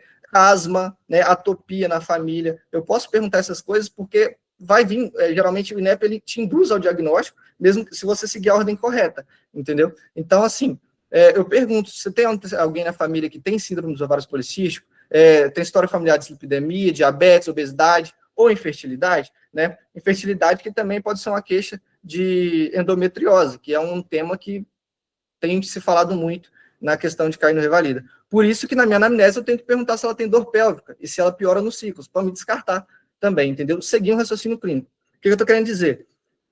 Previamente estudado, a gente lembra, certo? Tudo que tem que ser feito, o padrão da doença, fatores de risco e tudo. Só que se você seguir a ordem de atendimento, você vai citar isso lá, você vai pontuar, entendeu? Essa é a ideia que eu estou tentando passar. Então, ok, eu sigo para os meus hábitos de vício, hábitos de vida, né? Como é a alimentação da paciente, excesso de ultraprocessados é um fator de risco, predispõe. Atividade física, se a paciente tem sedentarismo, também predispõe. E concluo lá com meus vícios, né? E sempre vou perguntar, você fuma, bebe, usa drogas? São perguntinhas que eu falo para ser automática, às vezes para a gente ganhar tempo também, né? Bebe, fuma, usa drogas, como que é a sua alimentação, seu sono, pratica atividade física? São coisas automáticas que, enquanto o paciente está respondendo, você vai lá e pensa na próxima pergunta ou no próximo exame que você vai pedir, certo? Medicação anticoncepcional ou corticoide, uso de corticoide também, exagero, aumenta cortisol, né? Tem a questão da síndrome de Cushing, também o hipercortisolismo ali, que a gente tem que descartar. Então, assim, o INEP, ele vai pedir as perguntas cruciais, mas se você seguir a ordem, mais uma vez, você vai ter você vai ter realizado essa ação, e se eles falarem que não, você entra com recurso e vai estar lá o seu ponto, independente se você falou na ordem ou não, porque nos últimos, pelo menos, eles não pedem para realizar na ordem solicitada. Certo? Então, nesse momento aqui, eu pergunto, você tem mais alguma coisa para relatar? Não é padrão eu perguntar? Não. Mas se eu estou em dúvida, estou nervoso, não sei o que fazer, pergunta, porque mesmo que ele responda não, enquanto isso você está pensando, entendeu? Beleza. No meu exame físico, é aquilo que eu falo, a gente tem uma sistematização de pedir autorização, de chamar auxiliar na sala quando é o paciente de sexo feminino, nem sempre vai estar no padrão esperado de prova, não, mas a gente tem que ir municiado de todas as formas possíveis, porque a gente não sabe como vai vir, de repente eles são mais criteriosos, outras vezes eles não são tão criteriosos, entendeu? Então, beleza, eu peço autorização, isso é coisa rápida, entendeu? Tem que verbalizar rapidamente. Ou essa questão de orientar o paciente a tirar a roupa, colocar avental e se deitar na cama, se lembrou bem, né? Beleza. Mas as medidas ali de higienizar as mãos, calçar as luvas, a ideia é sempre falar. Ok. Agora, o exame físico, se eu não sei direcionar, eu peço tudo, igual está no exame, no arquivo original de ordem de atendimento. Mas, porque, por exemplo, nesse caso, eu peço um exame físico geral, a ectoscopia, eu coloquei até um dado aqui, porque esse material eu vou mandar para vocês para ficar estudando em questão de SOP e os diferenciais, eu acho ideal. Eu não sei de nada sobre a doença, mas eu pedi o meu exame físico, aí, quando eu pedi a ectoscopia, veio um aumento de pelos, e geralmente vai vir assim, uma escala de Ferriman-Gawley, que eu também não conhecia, mas por revisar, né? Assim a gente estuda na teoria, mas na prática, vai dizer que ele é maior a 8 pontos. Então, só decorar isso daí. Ele falou esse nominho aí, você já pensa em hirsutismo, que fala que é aquele aumento de pelos. Vai vir ali no seu exame físico, no card que eles vão te entregar. Mas poderia vir, por exemplo, a paciente com estrias violáceas na região abdominal. Aí você vai pensar em síndrome de Cushing, né? Então, assim, é um exame físico mais direcionado. Mas ectoscopia eu sempre peço. Então, eu vou pontuar, vai vir, vai esclarecer o meu diagnóstico, e eu, na hora que aparecer ele para mim, simplesmente eu posso também reforçar. Ah, paciente tem aumento de pelos. Isso corrobora ainda mais com a minha hipótese diagnóstica. Posso reforçar isso para o meu avaliador, certo? Porque na maioria das vezes é um médico, se não for sempre, porque isso existem dúvidas aí entre as pessoas se é ou não, mas eu acredito que sempre seja, né? Então, se ele te perceber insegurança em você, ainda mais quando é recurso, eles avaliam muito isso. Tem muita gente que não ganha recurso por insegurança na hora de pronúncia, né? De o avaliador falar assim, não vou dar esse ponto, entendeu? Então, assim, corrobora a minha hipótese diagnóstica, tipo, reforçando que você tem noção do que você está fazendo, certo? Sinais vitais sempre tem. Então, eu vou pedir eles. Vai vir alterado? Vou verbalizar. Simplesmente, se eu sei que está relacionado ao processo patológico da paciente, no caso, ok, eu reforço. Caso contrário, não. Agora, é incomum a gente pedir antropometria, né? Principalmente do caso de uma paciente adulta, né? Então, assim, no caso de síndrome dos ovários policísticos, como é uma doença metabólica, eu tenho que pedir peso, IMC, altura e medida da circunferência abdominal.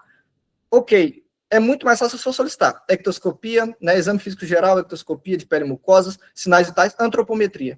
Eu já decoro essa ordem aí para pedir, peço em tudo, qual o problema? Não existe ponto negativo.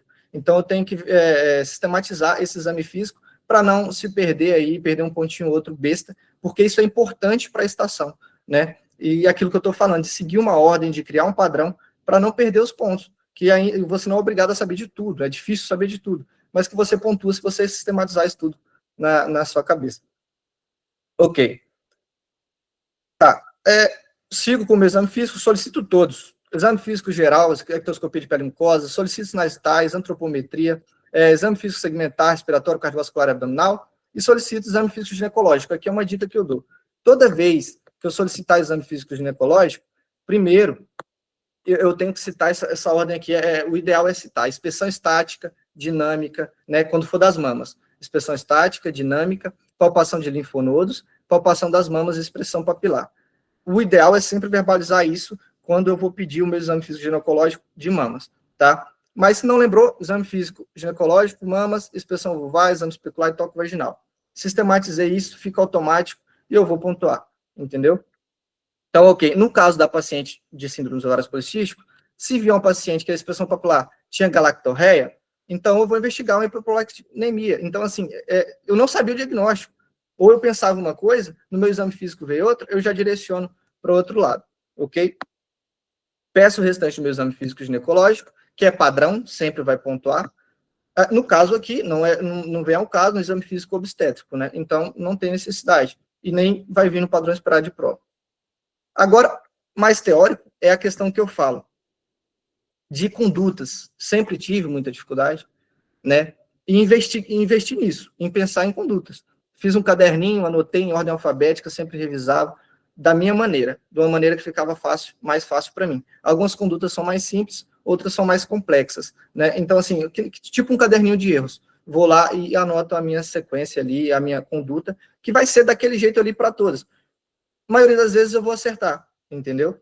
Pode faltar uma ou outra conduta específica que eles pedirem, infelizmente, a gente vai chegar sabendo tudo. No caso da síndrome dos ovários policísticos, agora sendo um pouco mais teórico, que aqui já chega uma parte mais direcionada e objetiva. Aqui você vai pontuar pelas coisas mais específicas, né? Ainda mais na estação de síndrome dos ovários policísticos, onde eu tenho que direcionar os meus exames e também tenho que descartar os diferenciais. Mas se você seguir essa ordem toda, é o que eu quero passar, na maioria das estações, você já tem 50% da estação. Entendeu? Até a parte de exame físico ali, você já tem aquilo ali, dali para frente que começa. a questão de ser mais específico e conhecer especificamente da doença. No caso da síndrome dos ovários policísticos, tem uma porrada de exame que a gente tem que pedir, né? Aí eu sempre tento sistematizar isso na minha cabeça. Avaliação diagnóstica, exclusão de diagnósticos diferenciais. Primeiro, eu faço hemograma completo para tudo, eu vou pedir. Na maioria das vezes, né? Ainda que eu não tenha suspeita de padrão infeccioso nem nada, até porque eu posso falar assim, solicita hemograma completo e pensar no restante que eu vou pedir, a não ser que tenha limite de exames para solicitar. Ok. Faço investigação hormonal, beta-HCG para descastar a gestação, TSH, prolactina, tudo pensando nos meus diferenciais, né? E alguns para confirmar, os exames hormonais de LH, FSH. Esse aqui é outra dica que eu dou. Quando eu pedir igual é pedir ureia e creatinina, aí eu pedir LH e FSH. Entendeu? Sistematizar isso. Penso sempre junto os dois, né? Que fazem parte do mesmo perfil. Então, beleza.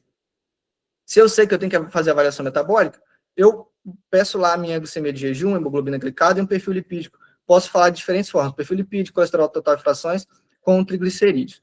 Então, assim, e peço a minha imagem, ultrassonografia transvaginal ou abdominal, se a paciente for virgem. Então, ok.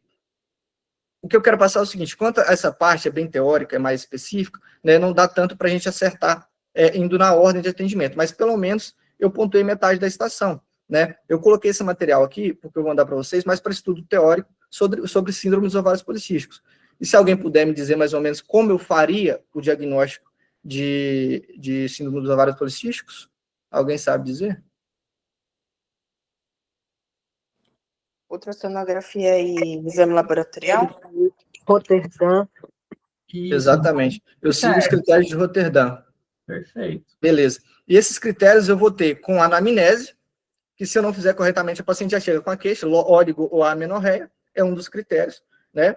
Hiperhirsutismo clínico, que é presença de pelos, né, dispersas pelo corpo, ou laboratorial, que vai ser agora. Ou seja, é uma estação muito criteriosa, que vai vir, às vezes, para, tipo, te tirar ponto, né? Porque eu preciso desses dados para me fechar os meus critérios de Roterdã. Preciso tanto de anamnese, laboratório e imagem, né?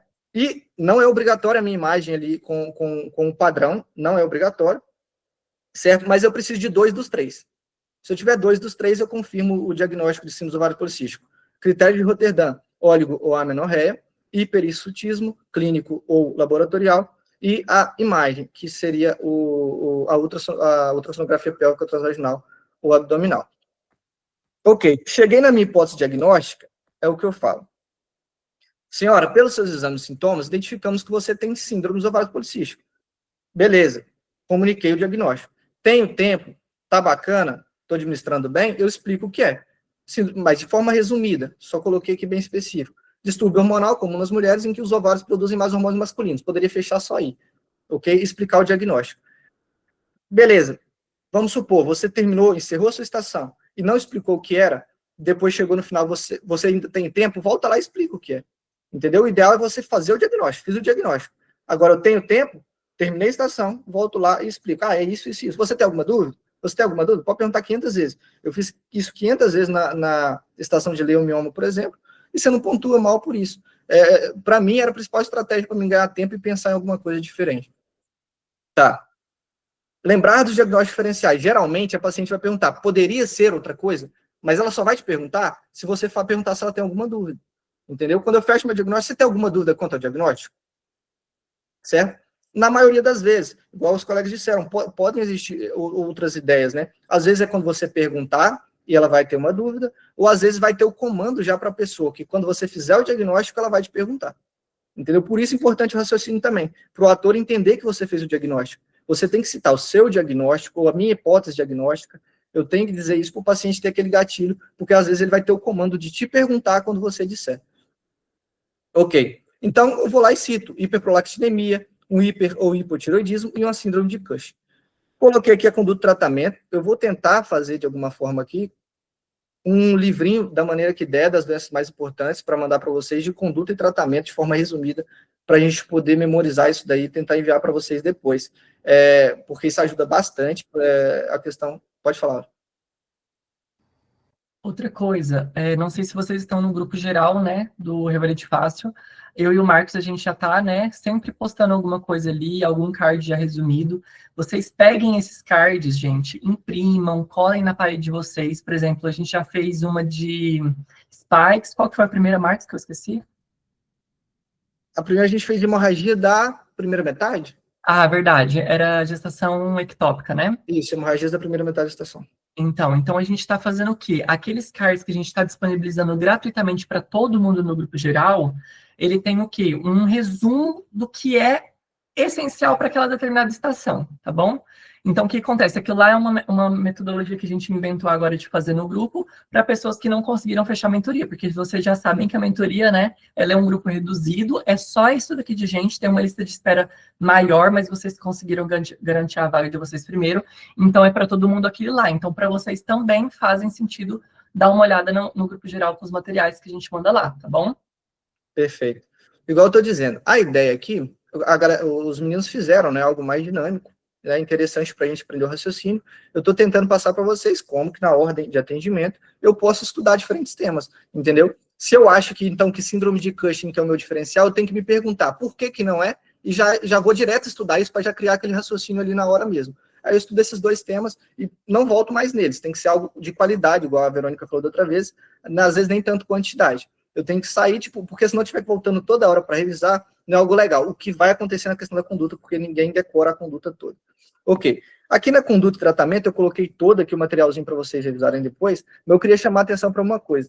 Existem dois tipos de tratamento. Um quando a paciente deseja engravidar e uma quando ela não deseja engravidar.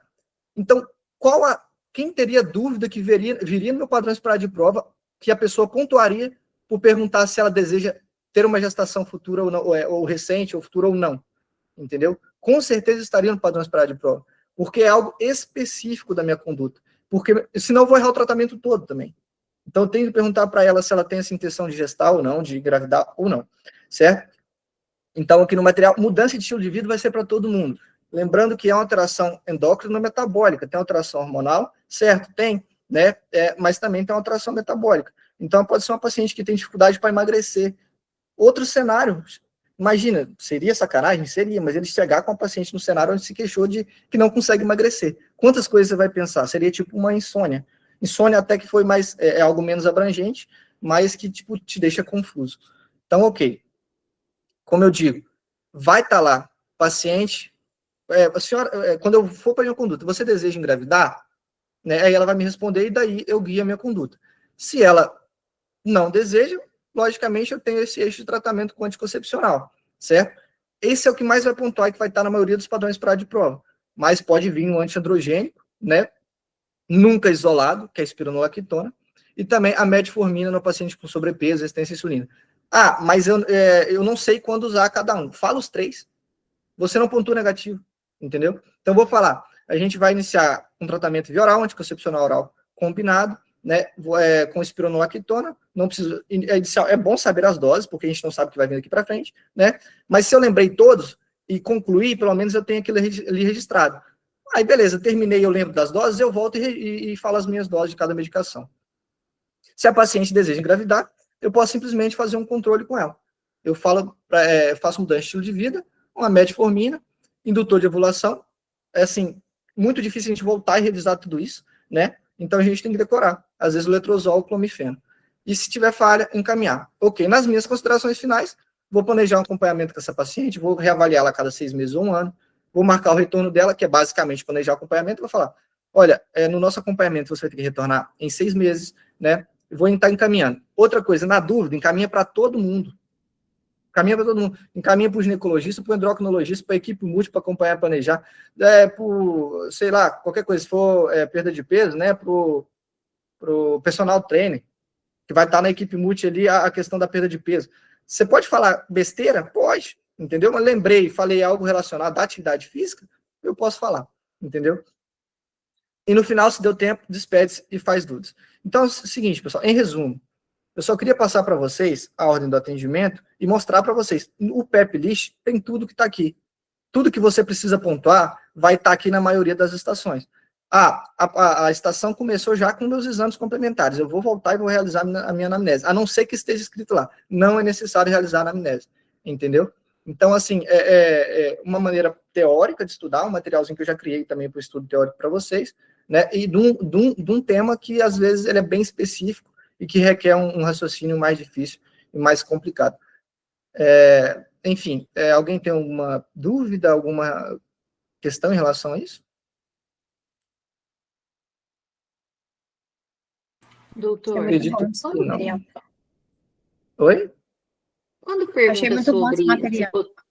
se poderia ser outro diagnóstico, eu só cito e não justifico porque não é o outro diagnóstico, isso eu tenho dúvida. Sim, olha, na maioria das vezes você não precisa justificar, você só cita, porque vai vir lá no padrão esperado de prova.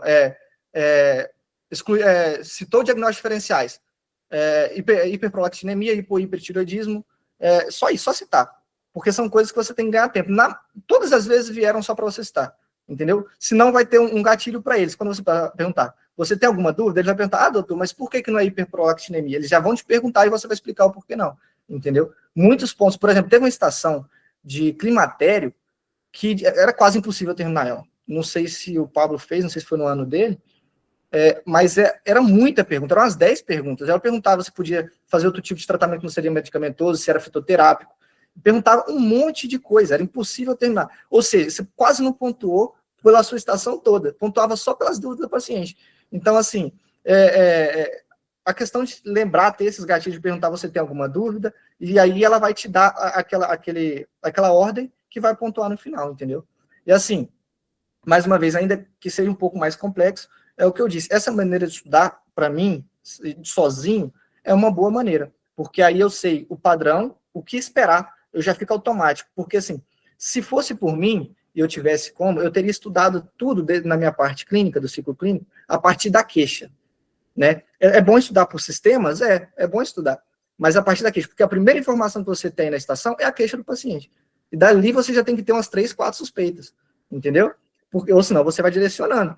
E aquilo que eu falo, a gente não vai ter essa suspeita sempre, mas se eu seguir uma ordem de atendimento, eu vou pontuar, entendeu? Eu não sou obrigado a fechar todas as estações, eu sou obrigado a ter mais da média, a nota de corte, entendeu? Se é 65, não tem problema, eu posso zerar uma estação ou outra.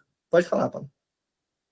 Eu queria ver, pelo sua forma, eu estou vendo muito interessante, eu comecei a estudar de forma que eu consiga desglossar 2 diagnósticos. Exemplo, que a gente está utilizando o dengue. Eu vou fazendo as perguntas, tudo, e eu vou vendo grávida. Então, pode ser que a estação me leve para a Zika. Então, eu talvez fazer um desglosse como diagnóstico diferencial de quais seriam os sintomas e a minha conduta. Né? Chikungunya, que seria o outro diagnóstico diferencial. Então, fazer um esqueminha, né? Um fluxograma, né? Isso. Igual que o fluxograma do dengue A, B, C, D, para os diagnósticos diferenciais. Isso me ajudaria muito, né? Ajudaria, claro, igual eu estou dizendo. Quando eu estudo por doença, por exemplo, eu estudo lá só a pneumonia. Então, Só aquilo vai ficar na minha cabeça. Eu sei tudo sobre pneumonia. Mas agora, se eu estudo a partir do sintoma, eu sei que uma paciente com contração menstrual pode ser 3 coisas agora. Né? Pode ser uma alteração uma doença tiroide, pode ser uma hiperprolactinemia, pode ser assim do ovário policístico. Mas eu sei que as outras queixas também são. Então, eu consigo, com a partir da minha queixa, né, do meu motivo de consulta, ter 3 hipóteses diagnósticas. Eu estudei 3 temas juntos numa maneira só, entendeu? E fica mais automático e mais assim, fica mais ideal para você ter esse raciocínio na hora da prova. Igual eu estou dizendo, a primeira coisa que você vai ter na sua estação é o motivo da consulta. Então, a partir dali que você vai desenvolver tudo. Entendeu? Entendi. Aí eu também reduzco já também o número de temas para estudar no próximo dia também, né? Perfeito, exatamente. Seguindo o raciocínio, né? Exatamente. Igual a Agatha falou de tabelas. Tabelas ajudam muito, né? Tipo, a gente diferenciar o padrão de uma para outra, né? Diferença de abortamento, entendeu? Nos padrões ali do abortamento de hemorragia de primeira metade, entendeu? O tanto que eu fizer uma tabela ali não vai me ajudar no raciocínio. Adriana. A minha dúvida é sobre a tarefa de quando a doutora Verônica tinha falado antes, quando o comando solicitar ou realizar. Nesse caso, por exemplo, quando a gente fala do exame físico, que tem essa parte da permissão, lavar as mãos e paramentar, se tiver a tarefa só solicitar, a gente também tem que falar essa parte de permissão, lavar a mão, ou só quando tiver realizar? Você sempre vai falar, porque é o seguinte, da seguinte forma, vamos supor, eu estou aqui, outra coisa, vou ilustrar para você. Eu cheguei, eu terminei minha anamnese. gente, eu posso falar o que eu quiser ali, eu posso simplesmente falar assim, eu concluo minha anamnese, agora eu vou realizar o exame físico, para até ficar mais automático. Ok, então para mim realizar o meu exame físico, eu vou higienizar as mãos, calçar as luvas e pedir para que você se posicione na maca. Isso eu posso treinar aqui virtual, mesmo que eu não faça no dia. Eu fiz isso em todas as minhas estações, com medo de que viesse no meu padrão de prova, porque já veio. Então, assim, a gente não sabe se vai vir ou não, então o ideal é sempre fazer. Porque se eles forem mais criteriosos, eles vão colocar lá. Então, assim, ainda que está lá solicitar ou realizar, sim, eu vou dizer, nesse momento, eu vou realizar o meu exame físico, eu solicito que você se sente na maca, enquanto eu higienizo as mãos, calço as luvas. Fica isso automático na sua cabeça. Toda vez que você for realizar o exame físico, fala isso. Então, nesse momento, eu vou realizar o meu exame físico, posiciono na maca, enquanto eu higienizo as mãos, calço as luvas. Se não vier, pelo menos você não perdeu os seus pontos. Se vier, você ganhou um ponto. Pode falar. Exatamente o que o Marcos falou, Adriana. A gente tem que saber separar as duas palavras, porque a solicitação nem sempre vai vir no PEP sobre lavar, sobre me paramentar. Na realização, sempre vai ter computar essas coisas aí, entendeu? Sobre lavar as mãos, paramentar, gorro, touca, máscara, tudo isso vai vir se for para realizar o exame físico. Isso principalmente nas estações de procedimento ou nas estações que tem que realizar manobra em algum manequim, por exemplo, ok? Outra coisa que é importante, eu vou puxar esse gancho aqui, porque eu vi uma estação esses dias para trás de sutura, que havia troca de luva durante a estação. Isso é importante, por quê? Porque a gente tem que lembrar que, por exemplo, para a higienização, né, asepsia, analgesia, a gente utiliza uma luva, na hora que for realizar os pontos, troca a luva para uma luva estéreo. Então, na dúvida, sempre fale luva estéreo. Por mais que seja luva de procedimento, por exemplo, na dúvida, fale luva de estéreo, para poder vir no PEP e não esquecer de pontuar. Tá bom? Exato. Então, só para concluir, mais uma vez, reforçar, assim, de maneira resumida, o raciocínio. Por exemplo, quando a Verônica passou para a gente a estação de pneumonia, você viu quantas perguntas a gente fez para descartar os diferenciais, que provavelmente estaria ali no padrão esperado de prova, ainda que sudorese noturna não seja algo típico do meu diagnóstico, mas você tem que perguntar para excluir ele. Então, só ali ela perguntou. Uso de medicamentos é algo automático, né? Ainda que eu não pense que o paciente poderia usar um enalapril, que está causando a tosse, eu perguntei e ele me respondeu. Entendeu? Então, assim, essa ordem de atendimento automática te faz pontuar coisas que talvez não está no seu raciocínio diagnóstico, mas que você fez ela e deu certo. Então, assim, basicamente, eu tentei mostrar para vocês como que funciona essa ordem de atendimento no meu dia a dia, ele vai funcionar. Eu consigo colocar uma estação dentro da minha ordem de atendimento aqui. A maioria delas, das estações do 2025.1, eu acredito que 7 a 8 das 10 foram sentados no atendimento de consultório, entendeu? Anaflaxia foi de pé, era uma urgência e emergência, se eu não me engano. Acho que foi a única anaflaxia. O restante tudo sentado, seguindo essa ordem de atendimento, entendeu? Então, assim, fica essa dica para poder estudar quando for estudar sozinho. Na prática, estudo entre as pessoas é o que os colegas fizeram antes ali, para a gente poder ter essa ideia. Outra coisa, essa ordem de atendimento serve também para me saber o que eu vou estudar agora. Eu não vou ficar voltando em fisiopatologia a maioria das vezes. Não vou ficar voltando lá em outras coisas. Fator de risco, para algumas, TEP, o quanto é importante eu saber o fator de risco, porque eu faço um score de Wells, entendeu? Então, assim, só para algumas coisas específicas. Para outras, é essa ordem.